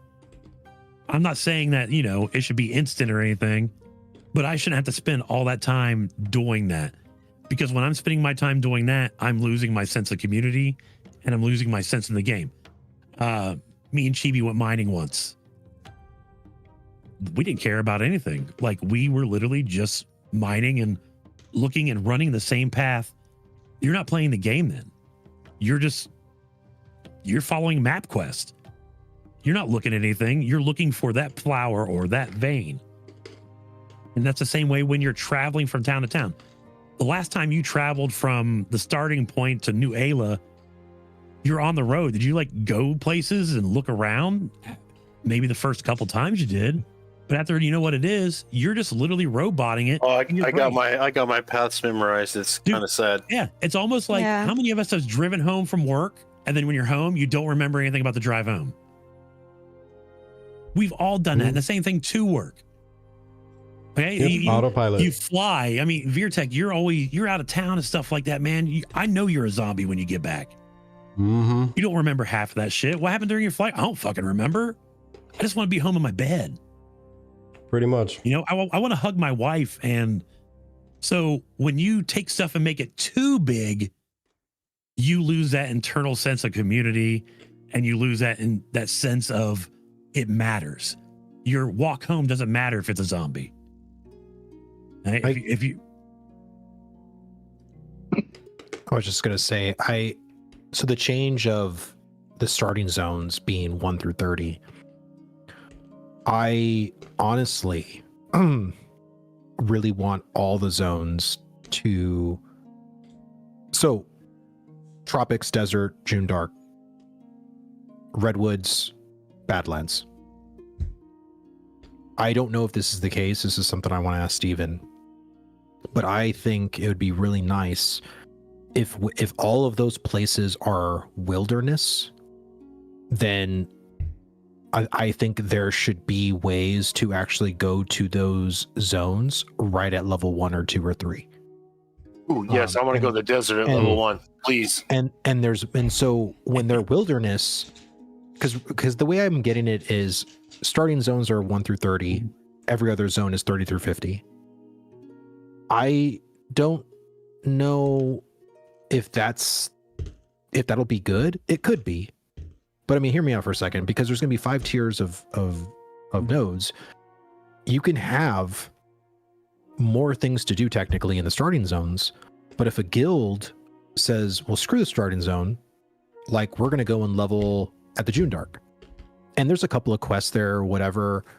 It's not meant to be like a starting zone experience, but the goal always was, at least back in the day, was that Ashes of Creation was supposed to be a game where you can choose where your home was, right? And the way the game is like currently meant to be played is, well, you got to stick in the starting zone, and then once you're at a certain level, then you can go out to the other zones. That's not the kind of the sandbox games don't do that. Yeah, and with world building, sticking in the starting zone is actually a bad thing, because in the starting zone gets built up before everything. Yeah, I agree that the starting zones are set way too high level. I mean, like 1 through 10, I really do get. You're learning your class, you're learning the game. After that, it should be 100% sandbox. Well, I'll just throw Eve out there, for instance. And Eve, you can go wherever you want as soon as you log in and start leveling that way. So that's one thing to keep in mind, though, with Ashes is just quick, like, good, bad, hate it, love it, like just 1 or 2 words. How do you feel about level scaling in other games? In Like other where games, the map like scales its level to you, the player. I don't want to be on rails. No, that's why a sandbox is not on rails. Well, no, Dude. no. Level scaling is the opposite of Rails. You can go literally anywhere you want to, and the mobs will scale to your level. it's It'll just yeah, be yeah, difficult for 80% your of level WoW or now not. is level scaling. Okay, yeah. That's cool. I like that. Yeah, I really believe that once you hit like level 10, 15, the game should be yours to do whatever. You basically, those starting zones should have a very limited quest. And then once you're done with that quest, the starting zone should not really matter anymore. I feel like Well, they. I think they should. I think they should matter, but I think they matter too much. Like So- I think there's That's a a certain good way to put it. Yes. there's a certain point where I'm trying to think longevity here. I'm trying to think 6 months after launch kind of way, because I think the nodes right now level way too freaking fast. Like personally, I agree. think, Agree with you. I think that needs to be slowed down a bit, especially when we start going from 3, 4, and 5. I think Yeah. we can have an argument to say from wilderness to stage 1 is probably okay, but there need the whole point. And I remember Steven saying this a long time ago, was that the starting zones were going to level slower because everyone starts there, but if you go out, the other nodes in the other areas are going to level faster than the starting nodes because they're not the starting zone. And so, but why not make that decision early on? Like, imagine doing your Sweat Your Brow quests, you're level 3 instantly, like after you complete that quest, and your whole guild goes to the June Dark. And then you're surrounded by level 3s, 5s, and maybe even some like 8s, 9s, 10s, so, but then once you get a crossroads, now they're that, whatever that node is, now there's going to be some level 12s, some And- level 14s, start scaling with you in that. That is the intention. The intent. I mean, Steven has mentioned this a couple of times that they don't have the mobs leveling with the nodes yet. That tech is not in yet. It is planned. It is coming. And I mean, I feel like this goes back because I haven't come into like this conversation yet, but going back, I think that's understandably and perceptively that could be where Intrepid could be behind. But I also remember that that Intrepid had always been like, hey guys, it's going to take us a while to build this, and then the community would often reciprocate and say, take as long as you need. And we've always said take as long as you need. But now when they are actually taking as long as they need, we're getting frustrated at them for not going fast enough. And I want to point this out as lovingly to all of us, because we all want this game. And I feel like it's obvious that we're getting a little impatient. And it's understandable that we're getting a little impatient. But we have said as a core community, at least since 2017, take as long as you need. I'd rather the game come out and be quality than rushed and have bad systems. And if they need to take the time that they need to in order to get the vassalship system to work properly, if they need to take the time that they need to in order to get the mobs leveling correctly, they need that time. Like, we can rush them all we want, but then people are going to be frustrated one day and they're going to say Intrepid delivered a half-assed product, and that's all because the community pressured them into releasing faster than they were ready for it. Yeah. To answer your question, that's true. real quick, I'm okay with scaling, but I don't like player scaling. I'd rather have the mob scale with the node. Okay, That to me would be a better version of it than the player. Okay, so we're in kind of a weird spot for that, talking about a sandbox, especially one that has nodes that are supposed to react to players taking actions in the game, right? So on the one hand, you have, should the entire world just scale to whatever the hell level people make it? That's not exciting at all. You're not going to stumble into a jungle and get wrecked by a giant tarantula because there's no giant tarantula. It's the same level as you. It's leveling with the node, right? Like, there's not going to be any surprises. There's not going to be any danger zones. There's not going to be any, like, okay, this is the chill area where I can go and I can collect mushrooms for, like, my friend who is making mushroom soup to level cooking or something, and we're just chilling because it's a beautiful area. and there's just a bunch of weak little creatures we can kick in the head and they fall over. But if we go with the full tilt, everything scales with the node levels. Well, then what the hell happens when there's a new player bunch comes of, along? Oh yeah, a new player comes along and they want to go to the metropolis. They're not gonna survive that trip. They're gonna wander down the road, and every single monster on the way to the gate is going to slay them. So with if every node is leveled, where does that new player go? If there's no mobs his level, because every node is leveled. Yeah, so there's there's like 6 of one, half a dozen of another as far as bad idea, like one way or another. It's kind of a tough way to be, you know. So I'm trying to basically make non-starter zones scale. Starter zones will always be 1 through 30. Even if there's a metropolis in a starter zone, that, you know, Riverlands is never going to have level 40 or 50 monsters. So a new player, you know, can stick to the Riverlands from 1 to 30.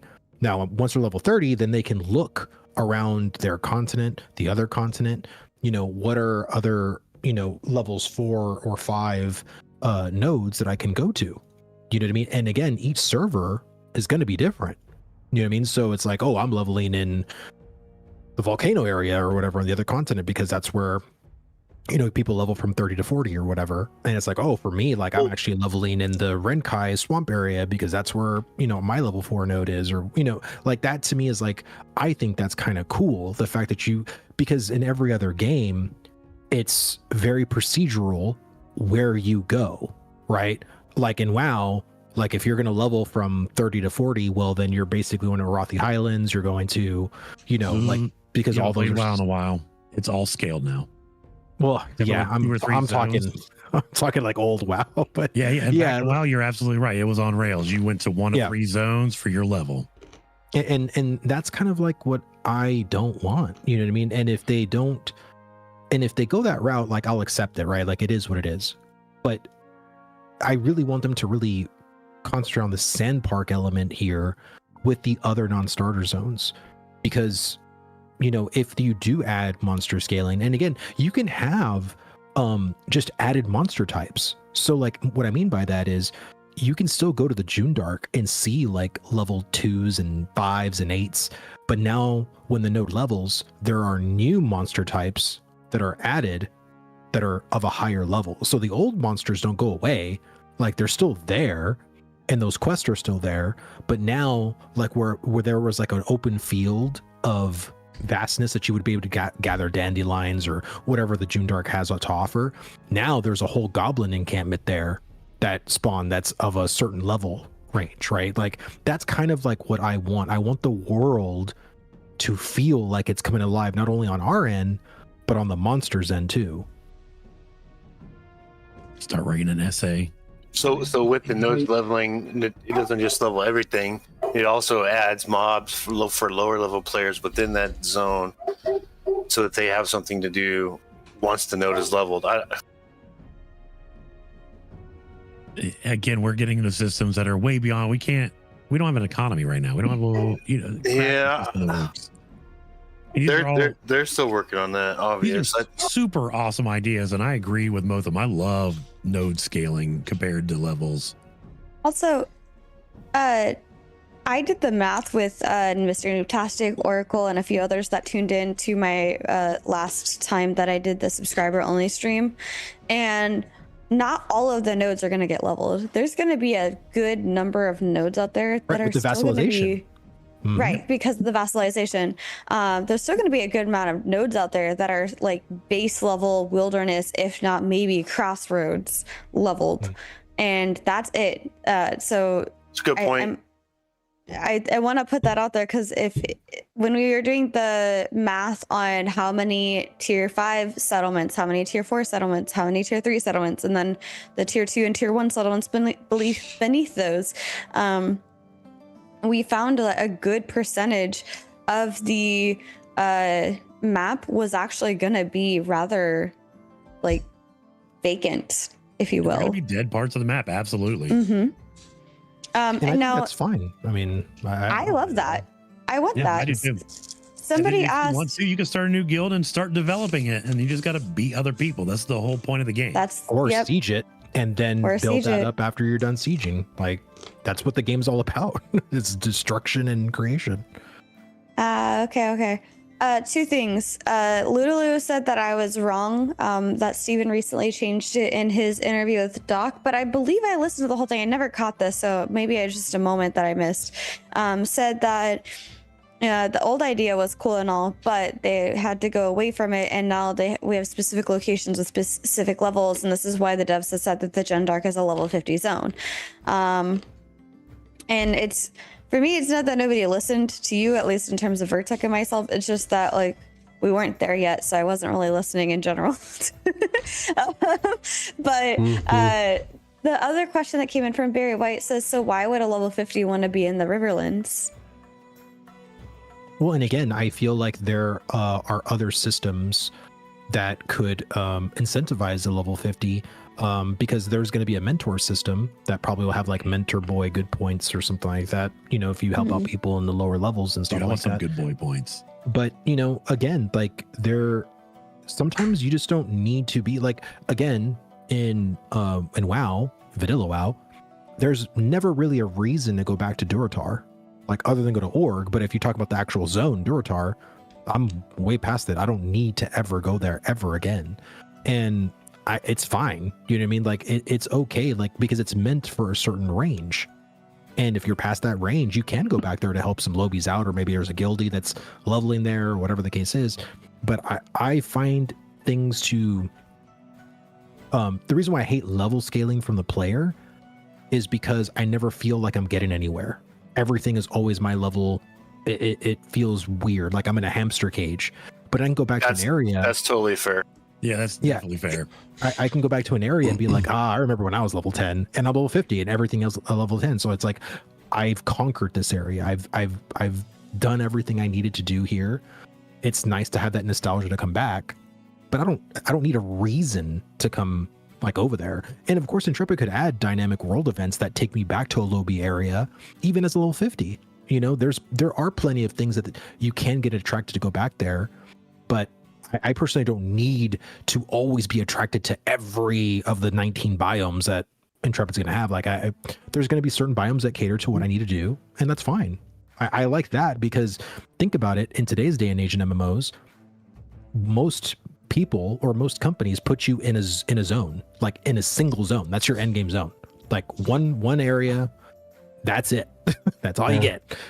So I mean, having multiple biomes to work with in this game is going to be kind of cool. I agree with you. You nailed 2 of the 5 reasons to go back to a zone. You nailed helping lobies out and guildies, dynamic events. Okay, then you have 3 lore/achievements. Yeah. You have 4 Exploration. gathering stuff so you could build. Like, you decide all of a sudden you want to be an armorsmith. You got to start back where you started from. You got to go back. You got to learn. You have to get the materials back there. And then the 5th reason, which is the horrible reason, is griefing. You go back to, and those are the 5 reasons. I have like an essay written on that from back in the day, like during Wrath of the Lich King, when I played WoW, about going back to old areas. Those are the 5 reasons. And honestly, I think they've nailed down one of the reasons to go back to different zones and whatnot is just having all the materials spawning everywhere, really, right? Yeah. And if most of the people gathering the high tier materials are hanging out in one area because it happens to be also the high level leveling zone, that's cool. You go back to one of the beginning areas. That's fine. The beginning areas, if there's just beginning people, they're going to be picking up all the small stuff. You still have all the big stuff to pick up. That's cool.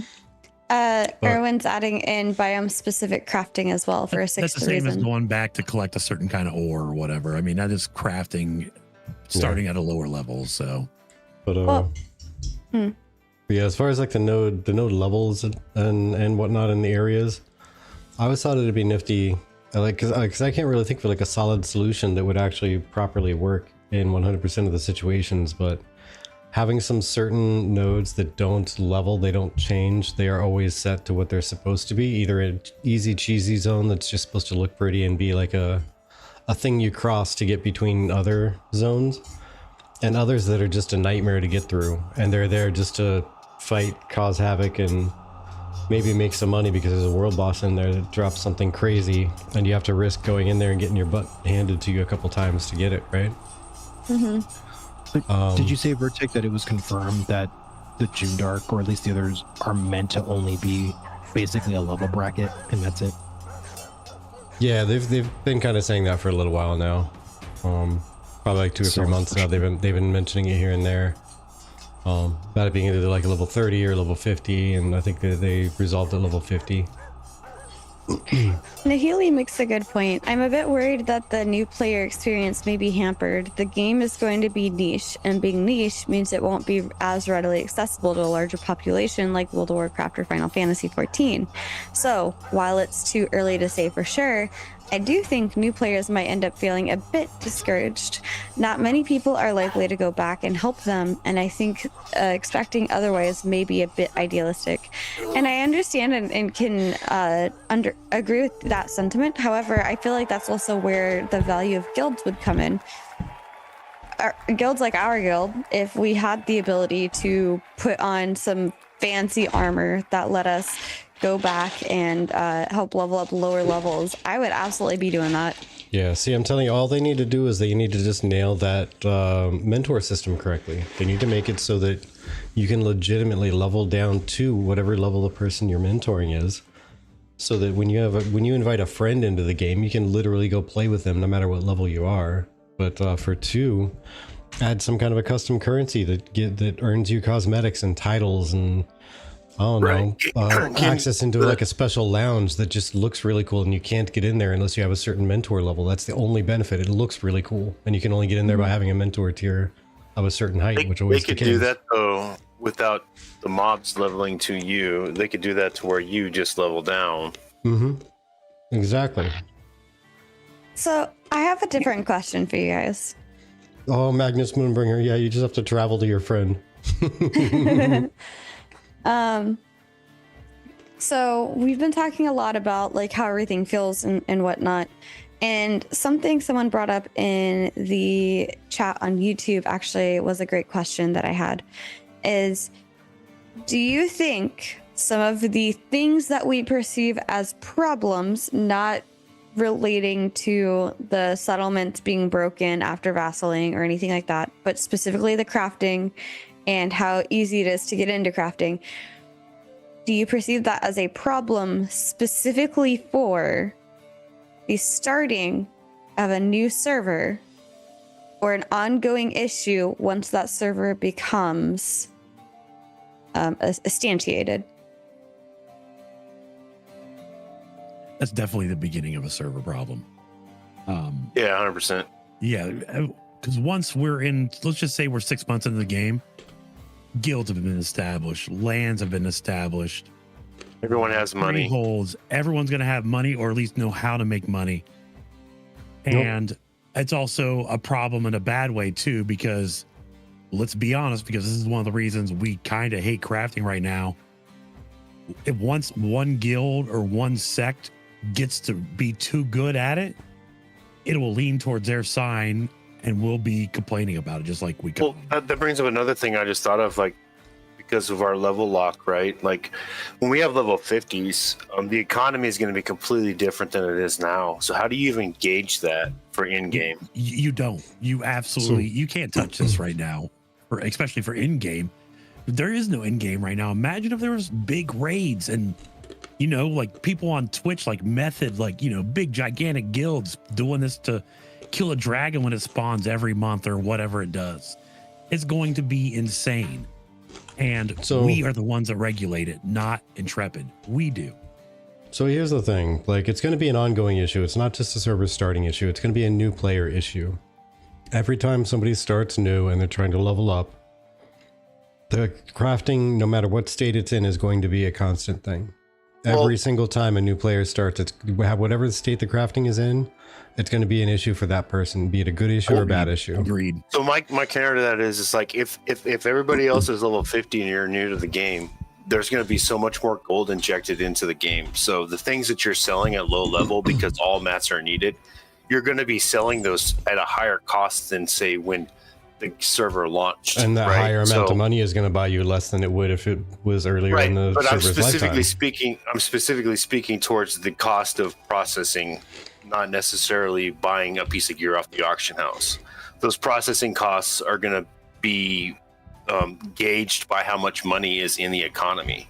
Unless they decide to like make some tweaks to it, they might make the processing costs literally adjust along with inflation. They could. I mean, you're absolutely They right. could do that, yeah. But has can any make game the ever? inflation Well, cost actually, different on yeah, every there has server. been a game that does that. Eve does that, and that's why They their could- economy is good. They could change it to the point where mayors adjust the processing costs, and they can make it expensive to process or cheap to process. Who knows? Side note, apparently today there was a ninja nerf to the cost of crafting or processing. Wait, Yeah. what? Mm-hmm. I haven't even checked it out. I haven't processed anything today. That's one of the magic things about games like this is that they can decide on a whim, especially during the alpha and beta process, what is what. Yeah. I mean, that's I- why I said there are things that matter and things that don't. Yeah. But to address a comment that Lulu put out there, and I booed him for it already, but the items dropping are a good thing. Items dropping are a good thing. I will stand by. I will die on this hill. As long as I they will are, absolutely die on as this long hill. as hold on, as long as they are grade. What I'm probably getting this wrong. Grade 1, tier Mhm. 1. Don't be dropping grade 1, tier 2, or No, grade no, 2, no, tier grade- 2. But why Grade- not? Any grade, Because tier you're one, missing tier the one, crafters with that. tier one, whites, greens, and potentially blues as a super rare. So But if you wanna this get is to the a biggest tier thing I have with 2 crafting. What's up? Sorry, Bertha. Good. But yeah, that's basically my statement. Is like things dropping on the ground are a good thing, because if not, people are going to feel like they're a prisoner to, I have to go to a crafter, and the crafters are going to be kings on mighty thrones that are going to Well- be like, well, you know what you got to do? You level 20, you're going to have to give me 50 gold. I don't fucking have 50 gold. What are you talking about? I just hit level 20. What is 50 gold? You know what? I just hit level 10. What is 50 gold to me? It's the world. It's more than my life savings. I have 37 silver. F you, and they're going to be able to Yeah, do and nothing. actually, now that I think about it, Star Wars Galaxy did drop gear that was just basic gear. Hey, Lulu. And if you wanted something better, you had to go to a crafter to get it done. Hey, so, Lulu. like, We Guess should be what? dropping all kinds of gear. Guess what, in- Lulu? That's the economy right now, my friend. Everything. Not sure if you should noticed. drop. That's the economy right now. It's shitty. It is shitty. But you can't just rely on crafters for in-game gear. I'm not saying you should. oh, Drops Lulu. and crafting should be on the same level. Lulu, guess what? No gear is dropping right now. No gear is dropping right now. It's a crafter's dream. So this is what I'm saying about crafting and drops being the same. I shouldn't be able to go kill a mob for 20 minutes to get a piece of gear. It doesn't take a crafter that long to craft, or it takes the crafter longer to craft that. way piece of longer, way longer. gear.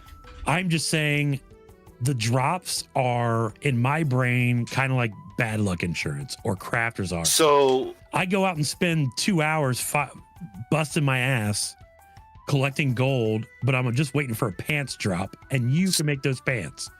no. After So, 2 hours, what I you have enough do, gold to buy them off of you. no, what you do is that you drop components for the best gear that a crafter has to make, and you can only You're get still those. reliant on a player. Yes, but What this if is where what this if is my where server guilds doesn't come have into that play. player? This is where they will. This is where guilds come into play, where you go in. It's like your guild crafter. You're going in to get components to make the best piece of gear in the game, but you need a crafter to put those components together. So you're Spent saying the it's also time- fair that you need the drop. It's like dropping gear, but it's giving that No, I'm crafter. saying, so you saying that your stuff that you make for in-game also relies on drop. no. Yes, of course, 100%. Like I don't want to be able to go out. I don't want to go out to the world and gather all the materials and make the best thing. I need to rely on the raider, the PvP guy, to make the best gear. Without them, I can't make the best gear. That's what I'm saying. Man, but you're saying that it shouldn't just be like a 1 in 1,000 drop off a random thing for me myself. No, I'm just saying that like you have to work together. Like you need a crafter to make that. I really, love that crafters. sword. I literally spent years doing it. But here's the problem. Like in all these games that we've had since like 2005 when WoW came out, crafting has been an afterthought. That's my fear. No, crafting should never be an. Yeah, right now crafting is not an Dragon scale afterthought should though. Right Well, now crafting is like the thought. It is the thought, and that's a little bit too much. I don't want to skew one way or the other. What I'm saying is it has to be an equal balance where you go out, you get this component. I can't make this gear without this component. Yeah, I might charge you a little fee to make it. But that's my gameplay. Your gameplay is getting the component to have it made. But if I'm in your guild, I'm going to make it for you for free, so it doesn't really matter. I feel like with or go ahead, Chibri. Go ahead, I Jimmy. just wanted to pull up some of what chat is talking about, which they're laughing at me because I'm just listening to all of you. Like I'm listening to you two go back and forth, and then Vertec and Ludaloot. I'm just like, it's everywhere. But Black Boa says, have you heard about how gear drops are generated in Albion Online? It's genius, called the Black Market. It's a separate marketplace where crafters can sell their crafted items to, and the buyer is the system or the game. And then the items sold to this black market get redistributed as gear drops. And I thought that was really interesting because I'd never really heard of that. I've actually played on that system, and it is kind of awesome. But after a while, it gets hugely exploited. That's fair. And then another thing, they're asking me if I wanted weed. Ikoma Ido said, I had a take on this on a Space Coconut video a day or two ago. Non-humanoid mobs should drop mats, monster-specific things like eggs for mounts and glint only, and humanoidish armor weapon using mobs should drop mats, gray tier items, and glint. Recipes specifically and mats should come from salvaging, deconstructing gray drops by adequately skilled crafters for that gear level range. I'd like to see the deconstruction kits come into play Who a is little bit this more. guy? I love everything you just said. Yep. It was That's Ikoma a good way Ido. to split it out. And that's yeah. exactly what I was going to try and say. So, like, to try to finish the setup I was getting at there was items dropping are good. Okay, so creatures can appropriate creatures again, like a dog should not be dropping chest plates. That's weird. But appropriate creatures of the humanoid variety should drop gear, and it should be tier 1 out of 3 only, and it should be whites, maybe grays, and the super rare blue. The super rare blue. That's like you won the jackpot, but it's still tier 1. Now that'll get you the expected power band from, like, let's say level 10 to 13. But if you make it all the way from 10 to 13 or 10 to 20 with a decently rare full item drop, so you get maybe 3 or 4 pieces out of 18 gear slots that you have. If you get even a 5, even 6, if you get 6 drops in 10 levels, you're still under geared. You still need to talk to crafters because the gear that you have is meant for level 10. You just hit level 20 and you're still in level 10 gear. And it's all whites or greens and you have 1 blue. And it's only 6 of them. Everything else is from below level 10. So you'd still need crafters to actually succeed and to actually be strong. But you get some gear in order to make sure you can still do something without, like, owing your life to crafters and having to pay them whatever you can. And you got to run crates for 9 years to be able to afford That one was chest my piece. point. Right, yeah, and I feel that, but like, how do you feel about, say, the Mother of Pain or whatever, level 50 mob dropping the best sword in the game? So I mean, isn't it let's an just say artifact? that she drops. Let's just. I'm say saying, that she okay, he said drops artifact. I'm saying that to make it an artifact, you need a crafter. It's not just an artifact. yeah, An artifact.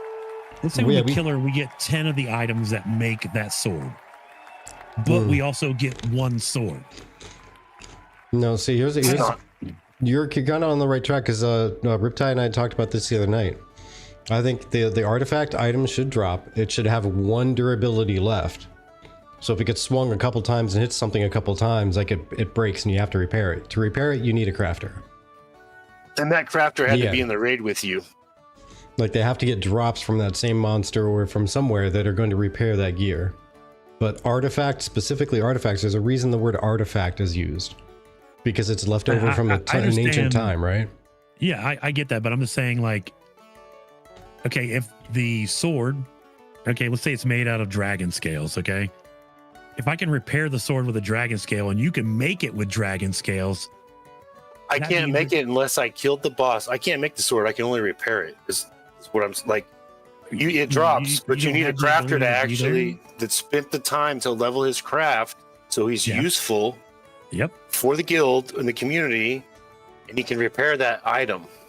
So I'm just saying, if I'm saying that if a couple of the items it takes to repair the item drop, but one full sword drops, that's what I'm saying. I mean, we're kind of thinking about Thunder Fury and all that stuff here, right? Like, what I'm trying to say is, like, I shouldn't be 100% relying on crafting to do anything in any game. oh, I agree with you there. Okay. So why should I miss out on some legendary item? I'm not saying I should be able to have 12 of them and be able to farm them and everything. I'm just saying let's just say like it takes 10 dragon scales to build the sword. 50 of them drive out of the sword. One sword actually drops. And those dragon scales are dropped off of the mob because you hunt it when it dies. Yes, and it dies. And it also had a sword stuck in it. And then you take those scales and you make the sword. And you with can a make the sword crafter all you want. You can make 5 swords with it, but one drops because I'm a solo player and I don't want to rely on anyone. So by your logic, by saying I have to use an artifact to repair the sword to be able to use it, takes away my solo ability of the game. Now, I know this isn't a solo game. I get it. I'm just saying that you can't put all 100% of in-game items behind one direct. I'm saying the best items, you have to include crafters in the best items, even if it's PvE drops. You have to, because if you don't, they have no gameplay. I'm not disagreeing with you. I'm just saying that I don't need. I'm saying that 99% of them can go through crafters, but there's got to be a way for someone to normally, without the effect of anyone, to have the same item.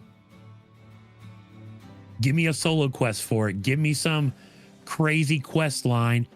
Make me, kill the same dragon that you need the scales off of. There should be a way for me to get an item. I'm not saying I'm not the master of balance. I'm not saying that, it should only, maybe the sword only drops 1 out of 100 times, but you get the scales every time.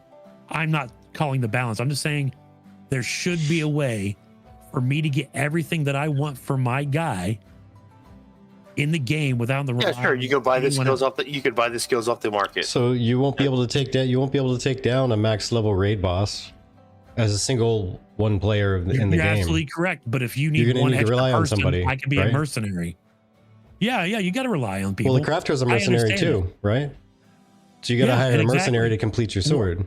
So when my sword is basically, or I need anything else, I'm just saying there should be a way for someone that doesn't want to play with other people to get the item. Should it be? Yeah, it's the scales can be sold on the market. So if you plug into a raid, you get the sword, but now you got to find these scales that you can buy off the market, and you got to tip a crafter to make it for you. I mean, I don't see how that's a problem. Oh, and real quick, the problem is that you just thank you for the raid.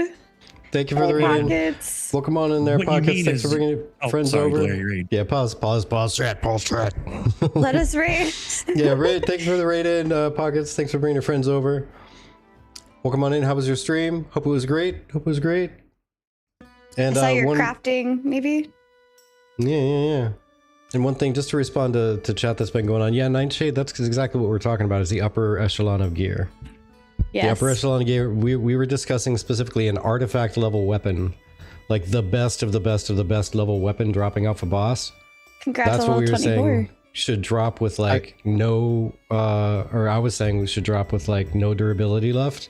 And then it requires a crafter to repair it to bring it up to usability again. But that's literally like the top tier gear. Like the artifact from days gone by. Yeah. I kind of hope it top tier crafters need a way to be incentivized to actually want to craft, and that's their gameplay. So the situation how do you do that? Talking about is, I just kind of mean like towards the beginning front of the game. Eventually, there's going to be 300 crafters that can craft this artifact with the right thing. Correct? Yes. Yeah. Okay. I don't know about 300. In theory. If I look back at Star Wars Galaxies, no. I'm just saying there could be. So, but 2 months into the game, let's just say you and one other person are the only person to have that ability. Okay? I know you. You're a good guy. You're going to do something. You're going to be like, hey, it's X amount, not too much, not too little. You're going to make a profit, but the other guy, and you're not online, the other guy wants 3,000 gold for it. Yeah, he's crazy. Just message me on Discord. Well, that's the thing, is that with the community thing, there has to be a way for someone to get it by themselves, like a BOD or a certificate where you put it on the auction. I'm just saying there's 100 different things that And maybe the crafter makes a certificate. Like, Real that's a good quick. idea. Real quick, there's a question asking for clarification. Are you, Taco, saying you want to solo mob grind legendary full set plus 20 enchantment?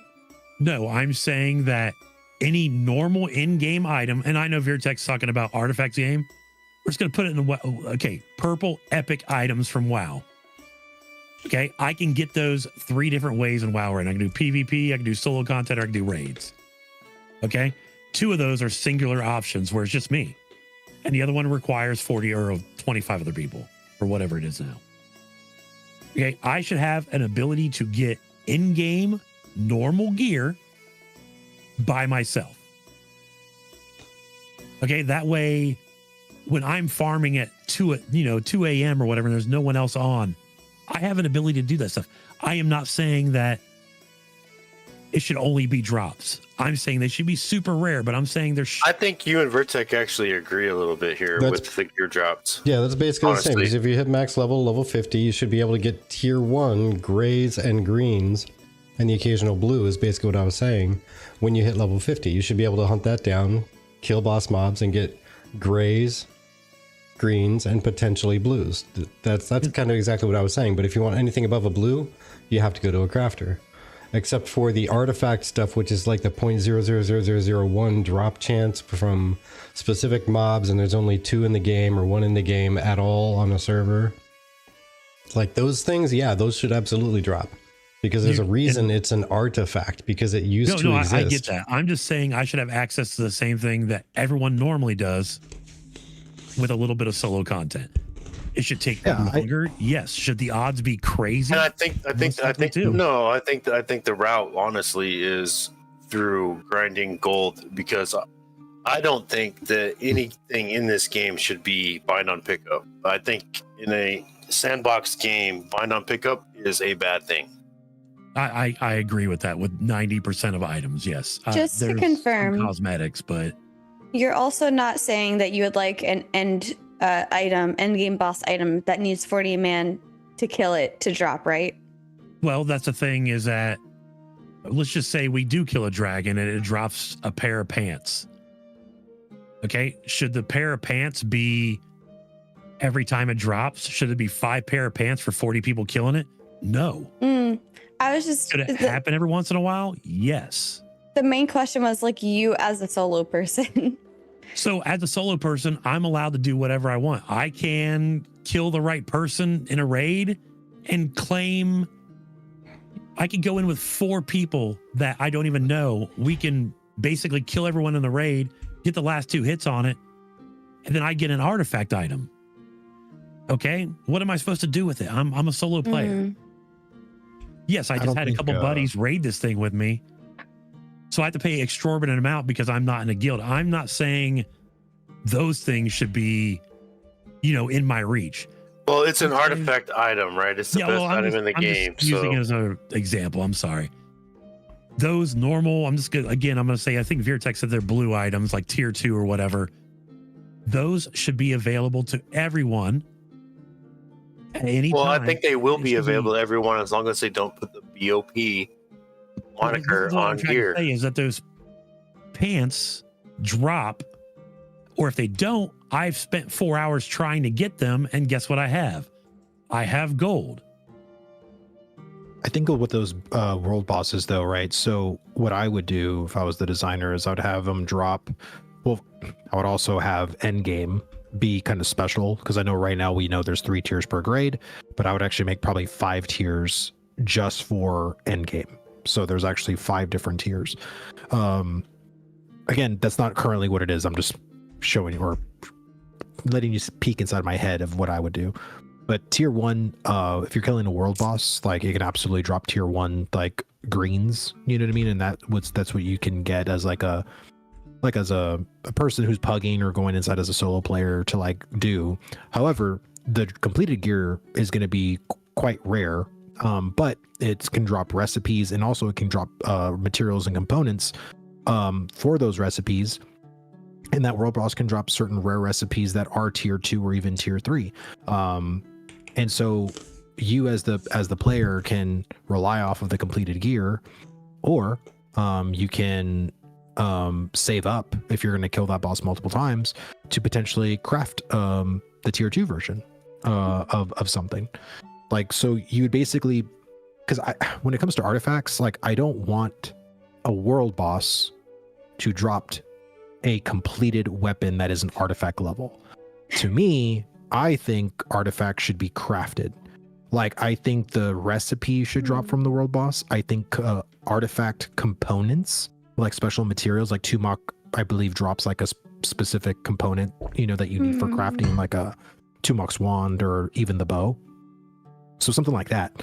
But I wouldn't want the actual artifact to be something that the world boss can drop.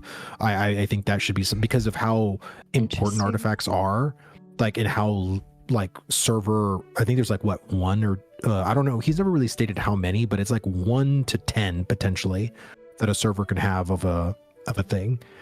And so whenever it's crafted, there's like almost like a complete cooldown on the server that's like, okay, well, this particular thing can't be crafted again unless that weapon gets destroyed, or, you know, whatever the case is, right? Yeah, I don't want a server emote that said it's been crafted. That would be insane. And I want to answer this. I am not saying I only want to do solo items in a non-solo game. This is a game that I'm going to pay a subscription to. And what I do, I am not a solo player. You want to feel rewarded, right? I want to feel rewarded no matter what I do in the game. And if I am one of 40 people that just get together to pug, okay, none of us are crafters. We go in there. I want there to be a chance for something cool to drop that we want. I don't want to have to rely on a crafter the second I get it. Server artifacts or whatever, absolutely.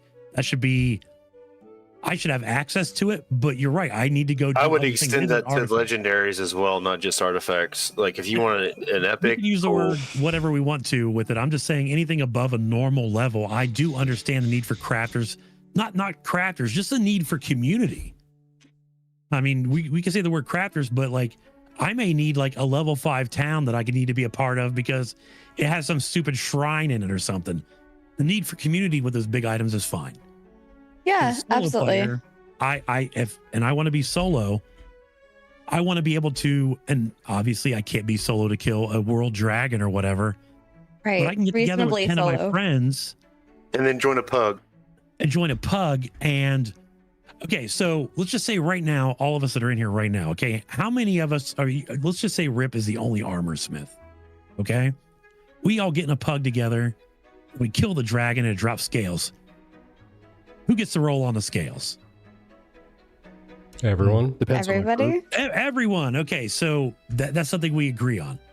Who's the only one that could do anything with them? The crafter. Me. Okay, so the reason I brought the whole solo thing to begin with is because Rip at the beginning said that the crafter had to be in the raid when it dropped. That basically gave you the entire power over everything that dropped in that raid. That's been altered. Fair. That's what he said, and that's why I went that day. Yeah, no, I think you made some good points, and that's a little bit too much. I'll agree with you there. And I shouldn't have the power to go do it completely by myself either. Absolutely, I should not, because you should be able to go to any crafter that can make it if you have the materials to make it. Yeah, and not only that, sell but it there on the should be marketplace. a very small chance that they've dropped. Okay, I'm not saying, maybe it's not the exact same item. There should be an in-game equivalent item that can drop.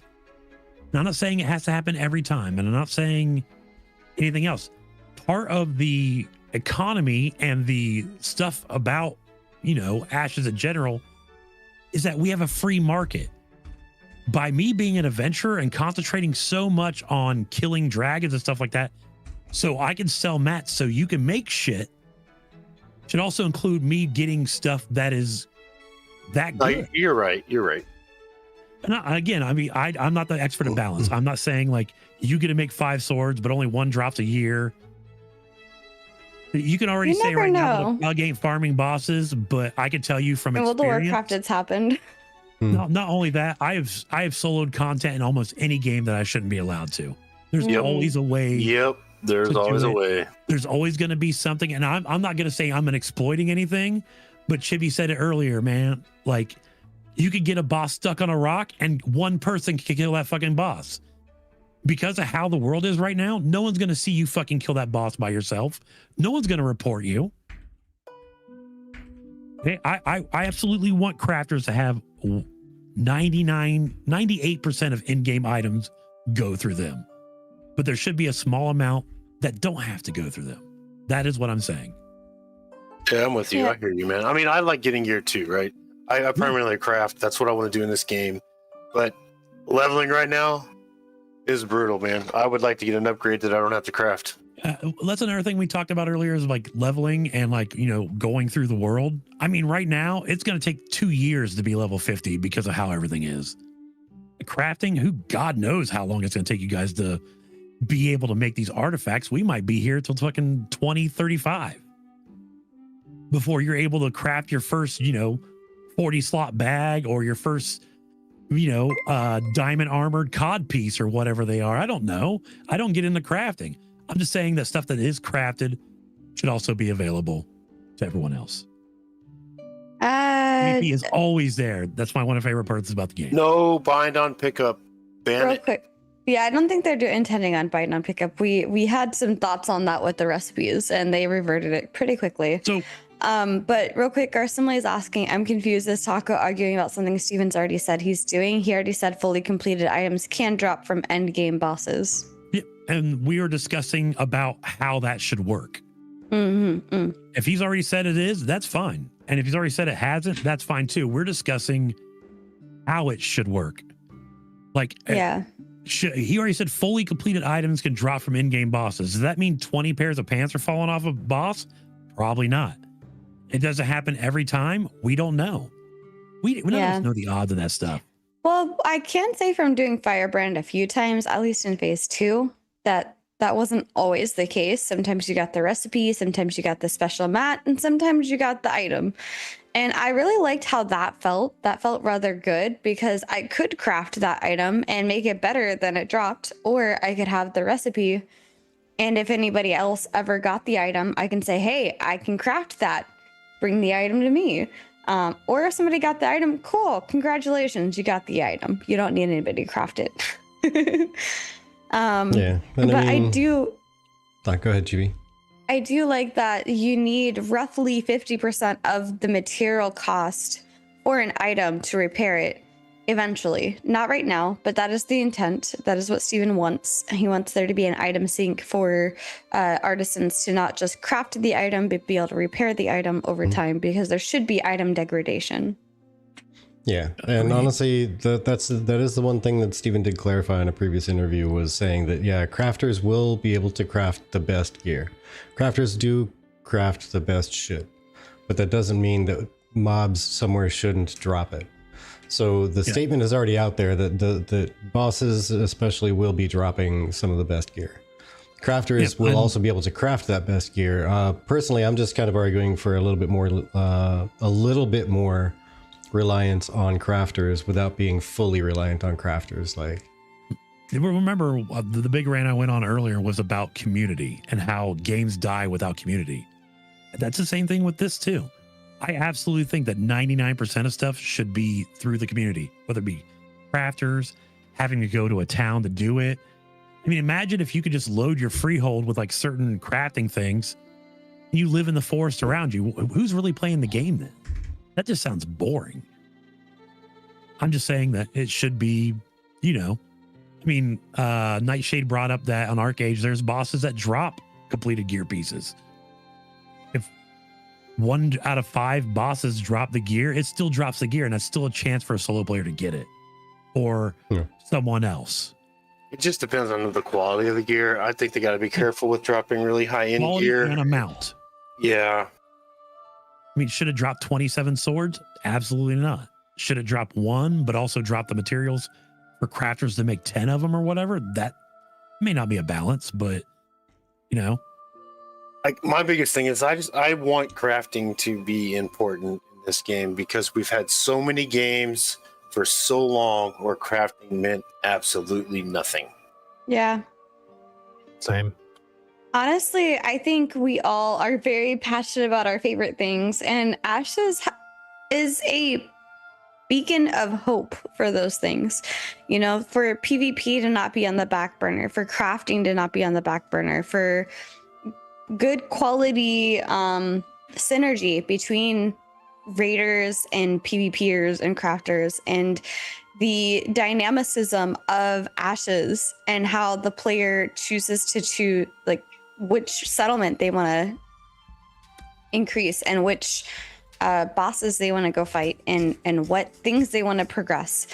All of that is so unique, and it's so what's that word? We're like ambitious, complex and ambitious.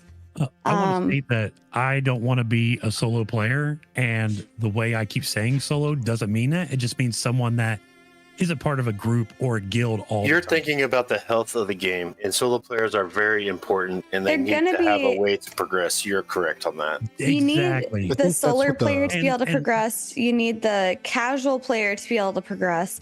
As much as I love guilds and I love the fact that people are so excited about Ashes that they want to be sweaty about it, I think that, you know, they need to consider the more casual people that are going to fund this game long term.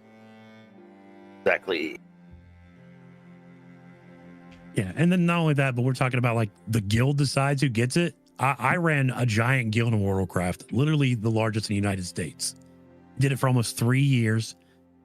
I'm not even joking when I tell you this. I had 10 plus 25 man's raids going weekly. If we had a pug in there, they absolutely had the same chance as anyone else to get a piece of drop gear or material. It was absolutely and I'm not another guild. That was the way I ran my guild.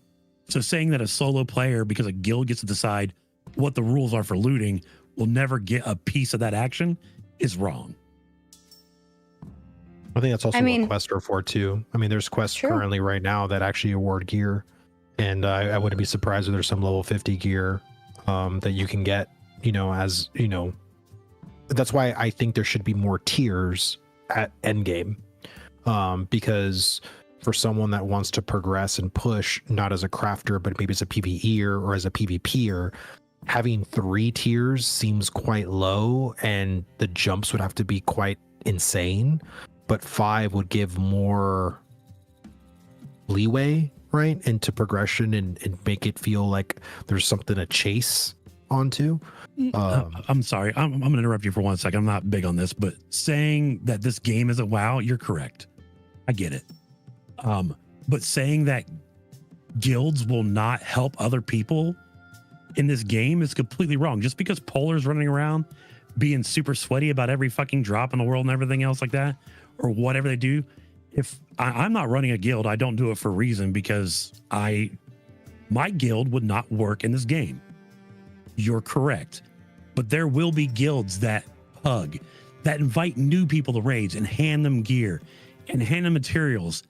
And if you don't have that in the game, then I'm going to tell you right now, then this game will not survive, period, because then you'll never have anyone new. It'll be like EVE Online. Well, EVE is successful from a point of view. I'm just going to say that. Yeah. Well, it is completely successful from a point of view, because, I mean, EVE gets, I think it's like 5,000 new players a year right now. That's ridiculously low because everyone else is so stacked already. Okay. And there are guilds, quote unquote, in EVE that help new people. I tried to play the game 2 years ago. I got in the guild. They helped me with everything. It was awesome. But you can't just say instantly that every guild, that's not going to work in this game. Because it is. I mean, well, the scale of EVE is way bigger than this. So yeah, it's a little different. Now, is there going to be a brand new, or is there going to be a guild in the first 2 months that's going to help pugs? No. We're all racing for that finish line. Nexus will. Yeah, they probably will. You're absolutely correct. But saying that casual guilds won't be farming bosses, you're wrong. Casual guilds will be farming bosses. They'll try to. They will try their best to. And then they'll get ganked by somebody else. Yeah, and that can happen too. But a casual guild is going to have probably more people than a sweaty guild because of the rules. And there's one point where the casual guild will just have more people, and just that right there alone will afford them the ability to kill that boss. I will take 40 casuals over 20 sweaty people any day of the week. Yeah, I'm with you 100%. That's why I'm in Nexus. That's why I love Nexus too. I'm Thank sorry, I you. really didn't mean to interrupt you, Vladis. My brain was just about to explode. No, you're good. I don't remember what I was saying particularly, but I don't. You're talking about Mine- tiers. Yeah, like I don't mind. That's like a level 50 getting uncommon gear from a quest. Like again, this I think it's just this level of gatekeeping, and like when people make a comparison to an MMO they don't like, they're like, oh, you can't do that to this game because I won't tolerate it, or I get all frazzled and stuff like that. Like at the end of the day, you need to get things for players, right? You need to there's going to be people that are going to play solo. Now, I've always advocated for more group based events, systems, components, things in this game. I don't want it to be totally group based like Final Fantasy 11, but I think it should nudge you more into the direction of group play than most MMOs currently do, because most MMOs currently just force you into the solo play, right? Yep, where it's absolutely. like super optional to group, but 98% Exactly of why I don't play WoW or or SWTOR anymore. right. And I think looking in the lens of, okay, if we are going to go more group based, like can we still like quote unquote cater to a solo player? And for me personally, there's a lot of stuff that I do like as a solo player, and this is why I advocate for systems like the treasure map system, because I find that to be very fun and relaxing as a solo player. Crafting, I know some people may like it, some people may not. I was not a crafter in WoW. I hated professions in WoW. I absolutely love gathering and processing and crafting when it's not breaking my wallet. But you know, I in phase 2 I was all about it, and so this game converted me to be like a profession person when I never was in the game that I played for 17 years. But there's also like a lot of other systems that I think also could cater really well to a solo player. And you know, of course, players like of that caliber want to have some kind of gear to go in with, and they don't want to feel like they're on level 30 or 40 gear when they're max level, right? Like, and some people probably would on a gatekeep, so we're like, oh well, no, they have to craft all that stuff. It's like, well, yeah, no, like you can craft tier 1 level 50 stuff, but you could also be awarded that stuff too. My whole thing in the advice that I've always gave the devs is with monster dropped gear or any kind of quest gear, when you make a piece of gear as a crafter, there's like a variance depending. Like, and what I mean by that is that when you make an uncommon piece, like it could be 16 magical potential or something like that, but it could be 18 magical potential even at an uncommon, right? So there's like a variance. Whatever the variance is, make it the absolute lowest variance when it comes to quest rewards, when it comes to monster drops. So that way, any crafted piece will probably be better than the dropped piece. Does that make sense? You said exactly what I've been trying to say all night. Perfect. That's what I'm kind of trying to say too. Yeah. So Give me that lower end, but make it so I don't have to do anything for it, except for right. And you can what I still wanna do. deconstruct it. You can still, you know, do everything you need to do with it. But the Yep. crafted one will always be better because and it then has I a could better take an variance item than- from the same thing that dropped it, take it to Right. Rip, and be like, hey, if I go and communicate with someone and I pay them a little bit of money, mine will be equal to the crafting because Right. I still have to do the whole other part of it.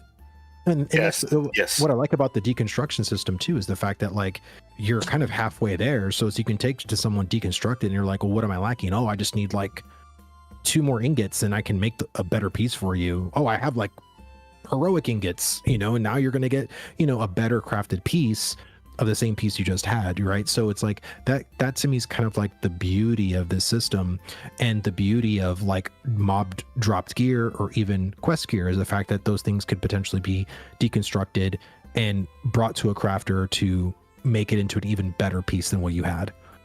Oh, we all agreed. Stream over. Have a good night. Stream over. I just want to clarify what PVX means. Like, I've been thinking about this because I feel like the community doesn't know what PVX means. Oh man, we're gonna be here for a while. PVX does not mean PvP and PvE. PVX means PvP, PvE, and world building. That's what it means. Yes, part of the X is actually player versus environment. I think honestly, That is city building PVX is a marketing term, and I think it's junk, to be honest. And maybe it is a marketing term, but I just defined it for everyone. It's PvP, It means PvP.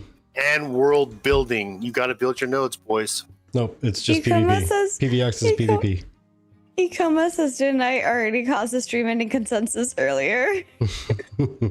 PVX is, I love PVX. I love being able to hold people responsible for their actions. That's right. Whether they PVX be- is what SWG was for sure.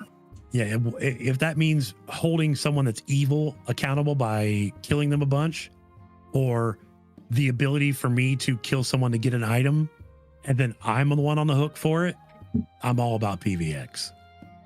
Do I want to die? No, no one wants to die. But do I really want those pants that Rip's wearing? Maybe, so I'm going to kill him if that's what I want to do. And then everyone's what you're after saying me. is a It was my PvP. choice. Well, I also like the PvE, but I love killing dragons. I love Everyone killing forgets about the world in a sandbox. Nope. It's important, guys. PVX is just PvP. That's what it is. Dude, I will tell you right now, when we were doing our first Thunder Fury thing in WoW, we wiped because we didn't kill the trash around him and it all attacked us. The world environment is absolutely crazy. Bird tech. Mhm. Why are you pointing at me? Because it's I'm time just to stating go, facts. Vertec. I'm It's just stating late. facts. No, he's being He's being a turd. he's being a turd I'm being in an the honest most loving turd. way possible. So I'm being an honest Why- turd. That's why- all it is PvP. why we sit here and I realize that I interrupted Vladis and went on a rant for a second. Man, we are at this time in our lives where a lot of shit is happening in the world. And this game, for a lot of us, is an escape. Yes. And let's make sure that, like, when we're reading Reddit tomorrow and we see something that really pisses us the fuck off, We should yell That really we loud. take- Ignore it. Just ignore it. Just ignore it. if Move on that to we something take a happy. breath. Yeah, take a breath and realize that this is a game that we all want to be successful. That's one consensus we all have. Hmm. And that me being mad because Riptide puts a Reddit article up tomorrow saying crafters are better than adventurers. Yeah, not touching Reddit. That, you know, I go on a rant about it and everything. And because that's what makes this community toxic. And if you really go investigate some of these people that are making these stories on Reddit and on the Discord, They're probably like part of the insurance company that Steven had paid for. well, that's a really funny joke. And I actually have mentioned that before. But let's also think that some of these people have played the game for 5 minutes or they haven't played it at all. I mean, you can look at some of these people answering these things on the Discord. They have the white colored names where they don't have an account. Like, and you're sitting there arguing with them. And I don't mean anyone on this channel, except for maybe Vladis. But we're arguing with them over nothing. So it's our job as level-headed people and as people that have, you know, like Chibi and Veertech, who have been here since 2017. I've been here since 2019. It's our 2020 job. for me. Yeah, it's our job as the people that have been here a long time. Man, just take a breath. There's no need to answer right away of anything. You don't get anything real when you answer something 4 seconds after you read it. Take a breath, relax, and realize that tomorrow this game is going to be here. And just because someone posted something on Reddit doesn't mean you need to join the toxicity. Avoid it. Go touch grass is what they say now. Go take a breath. Go walk your dog before you jump back on Discord and yell at someone and basically compound the toxicity. Okay. Just that big deep breath, go to the gym like Chibi's been busting out for the past 2 weeks like crazy, drink an old fashioned like Veertech does. Heck yeah. Oracle makes jam. I like to do voiceovers. Take a break for 5 seconds before you get Vladdy back. likes being daddy. There Take you a go. break and Dude, don't worry about what Polar's doing I in would Alpha kill because to it have does my not kids that young matter. again. It's just everyone take a break.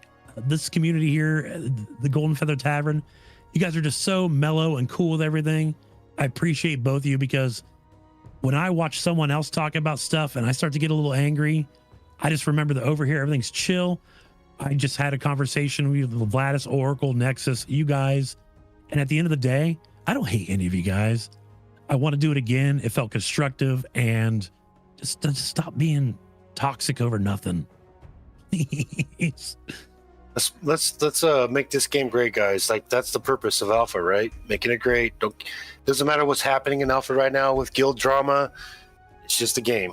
Find the bugs, report them, and let's do what we can do. And I'm give not good even feedback. asking for patience. I'm asking you just to take 10 seconds before you start whipping those fingers out and typing something that is going to piss someone off, cause more drama, or anything. I'm not telling you to avoid stuff that needs to be talked about. I'm just saying, do it with a level head. I am going to call for patience, though. Patience on Intrepid's side, because I know it's frustrating to sit here and wait for content to be created, especially when we go through it as fast as we do. Guys, we go through content so quickly. So It's I'd love delicious. to see like the patience happen with Intrepid and trying to get that stuff done. And also just, you know, make sure you, while you are dealing with your frustrations, because when I say please have patience, I don't mean your criticisms and your frustrations are not valid. They are absolutely valid. Yes. Make sure that you also share them with Intrepid. Let Intrepid know what is In a frustrating constructive you. way. In a constructive way. Let Intrepid know what is frustrating you. Let them know what kind of stuff that you think should be better or what's bad about it, and like why it makes it feel bad, because only when you do that can they truly understand your perspective outside of it's bad or I don't like it. That's why here on the podcast, we always try and go a little deeper. We try to dig a little deeper. Okay, cool. It feels bad, but why? That's what we want to know. Why? Why?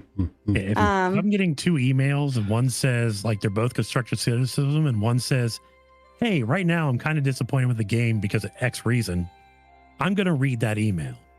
If I read the other email and says your game sucks because of this, that email is just going right in the trash.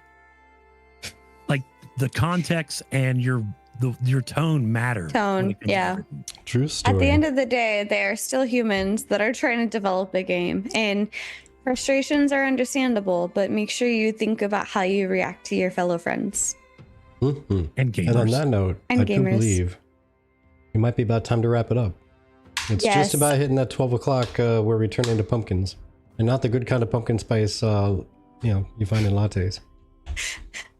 I have to actual do the pumpkin gym in the seasons. morning, which, by the way, if anybody cares about gym content, I post me in my gym outfit every morning before I go to the gym. About on 2 or 3 TV more Brief. weeks of gym, I'm going to be jealous of your arms. So just I'm excited. Let's go ahead and any of our little guests here, not you talk, we're going for a 17-minute at maximum. So, dude, I I'll bless. just say I just- thank you guys. I love this place. Y'all have a good night. Thank you. Thanks for jumping in. Yeah, if anybody would like to say something, feel free to say. If you got any projects, any special wishes for the world, feel free to put them out there before we close up shop. Closing thoughts, where they should follow you, etc. Hey, thanks for listening to my rambling. Love you guys. Let's make Ashes great. Yes. Yeah. And Oracle? You can find me hanging out in the Discord. There. Heck yeah.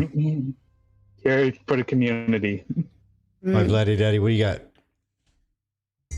Oh, just Vladis. Just so you know, I like to come in here and chill.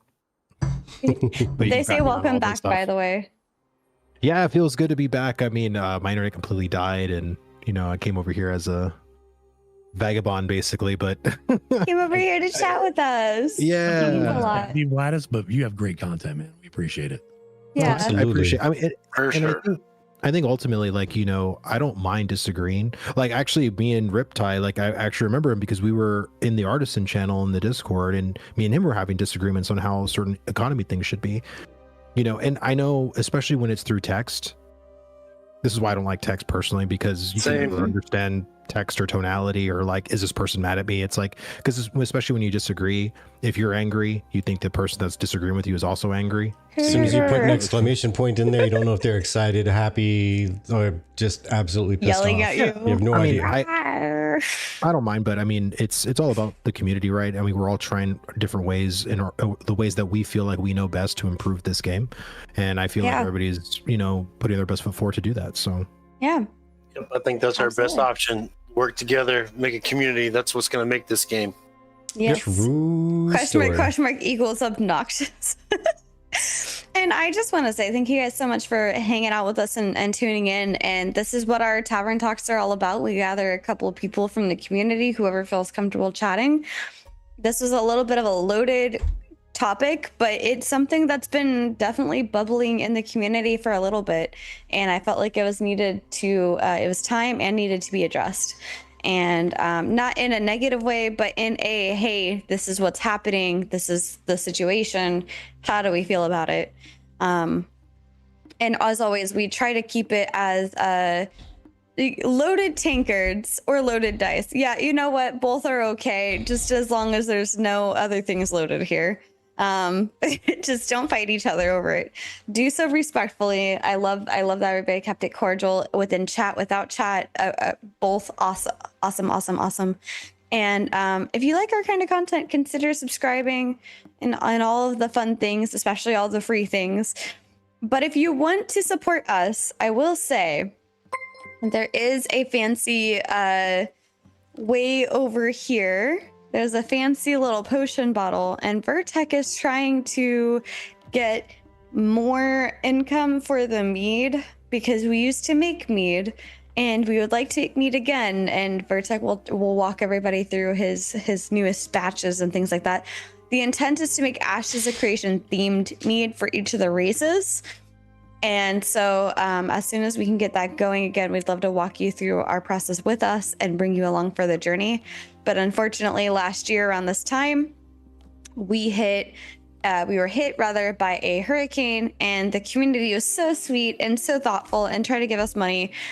We didn't want it at that time because we needed to make sure that with the insurance and everything else we had going, we wanted to make sure that we had everything covered. And now 1 year later, we are stable again. We managed to recover financially. This is just bonus. Everything we make from streaming, from subscribes to donations and everything, goes back into TGF. And a percentage will go into the mead making as well. We're just saying, if you want to help us, here's a way that you can. Otherwise, no worries. You know what helps us more? You hanging out here chatting with us. That helps us the most. And Vertec, I'll let you take that part. Yeah, absolutely. As we always say, the best support you can possibly give us is just stopping by, hanging out, and chatting with the group. Just contributing towards conversation, enjoying it, having a good time, and, you know, being at the tavern, you know? Just existing here. You can't get refunds. The best thing. Yeah. But we can give you a receipt. Yeah. Or die. Because time is your most valuable asset. You only get it once. You can only spend it once. Once you paid it, it is gone. So we hope spending your time here was worthwhile. But, and I'm going to get this raid started over to Stealth POV. He's a newer content creator in the Yasha space, and he likes playing Rogue. Ooh-ha. Alrighty, folks. Thank you. Everyone have yourselves a fantastic night, and thank you again for stopping by. You're the reason we're here. Thank you again, Riptide, for the gift subs. Bye.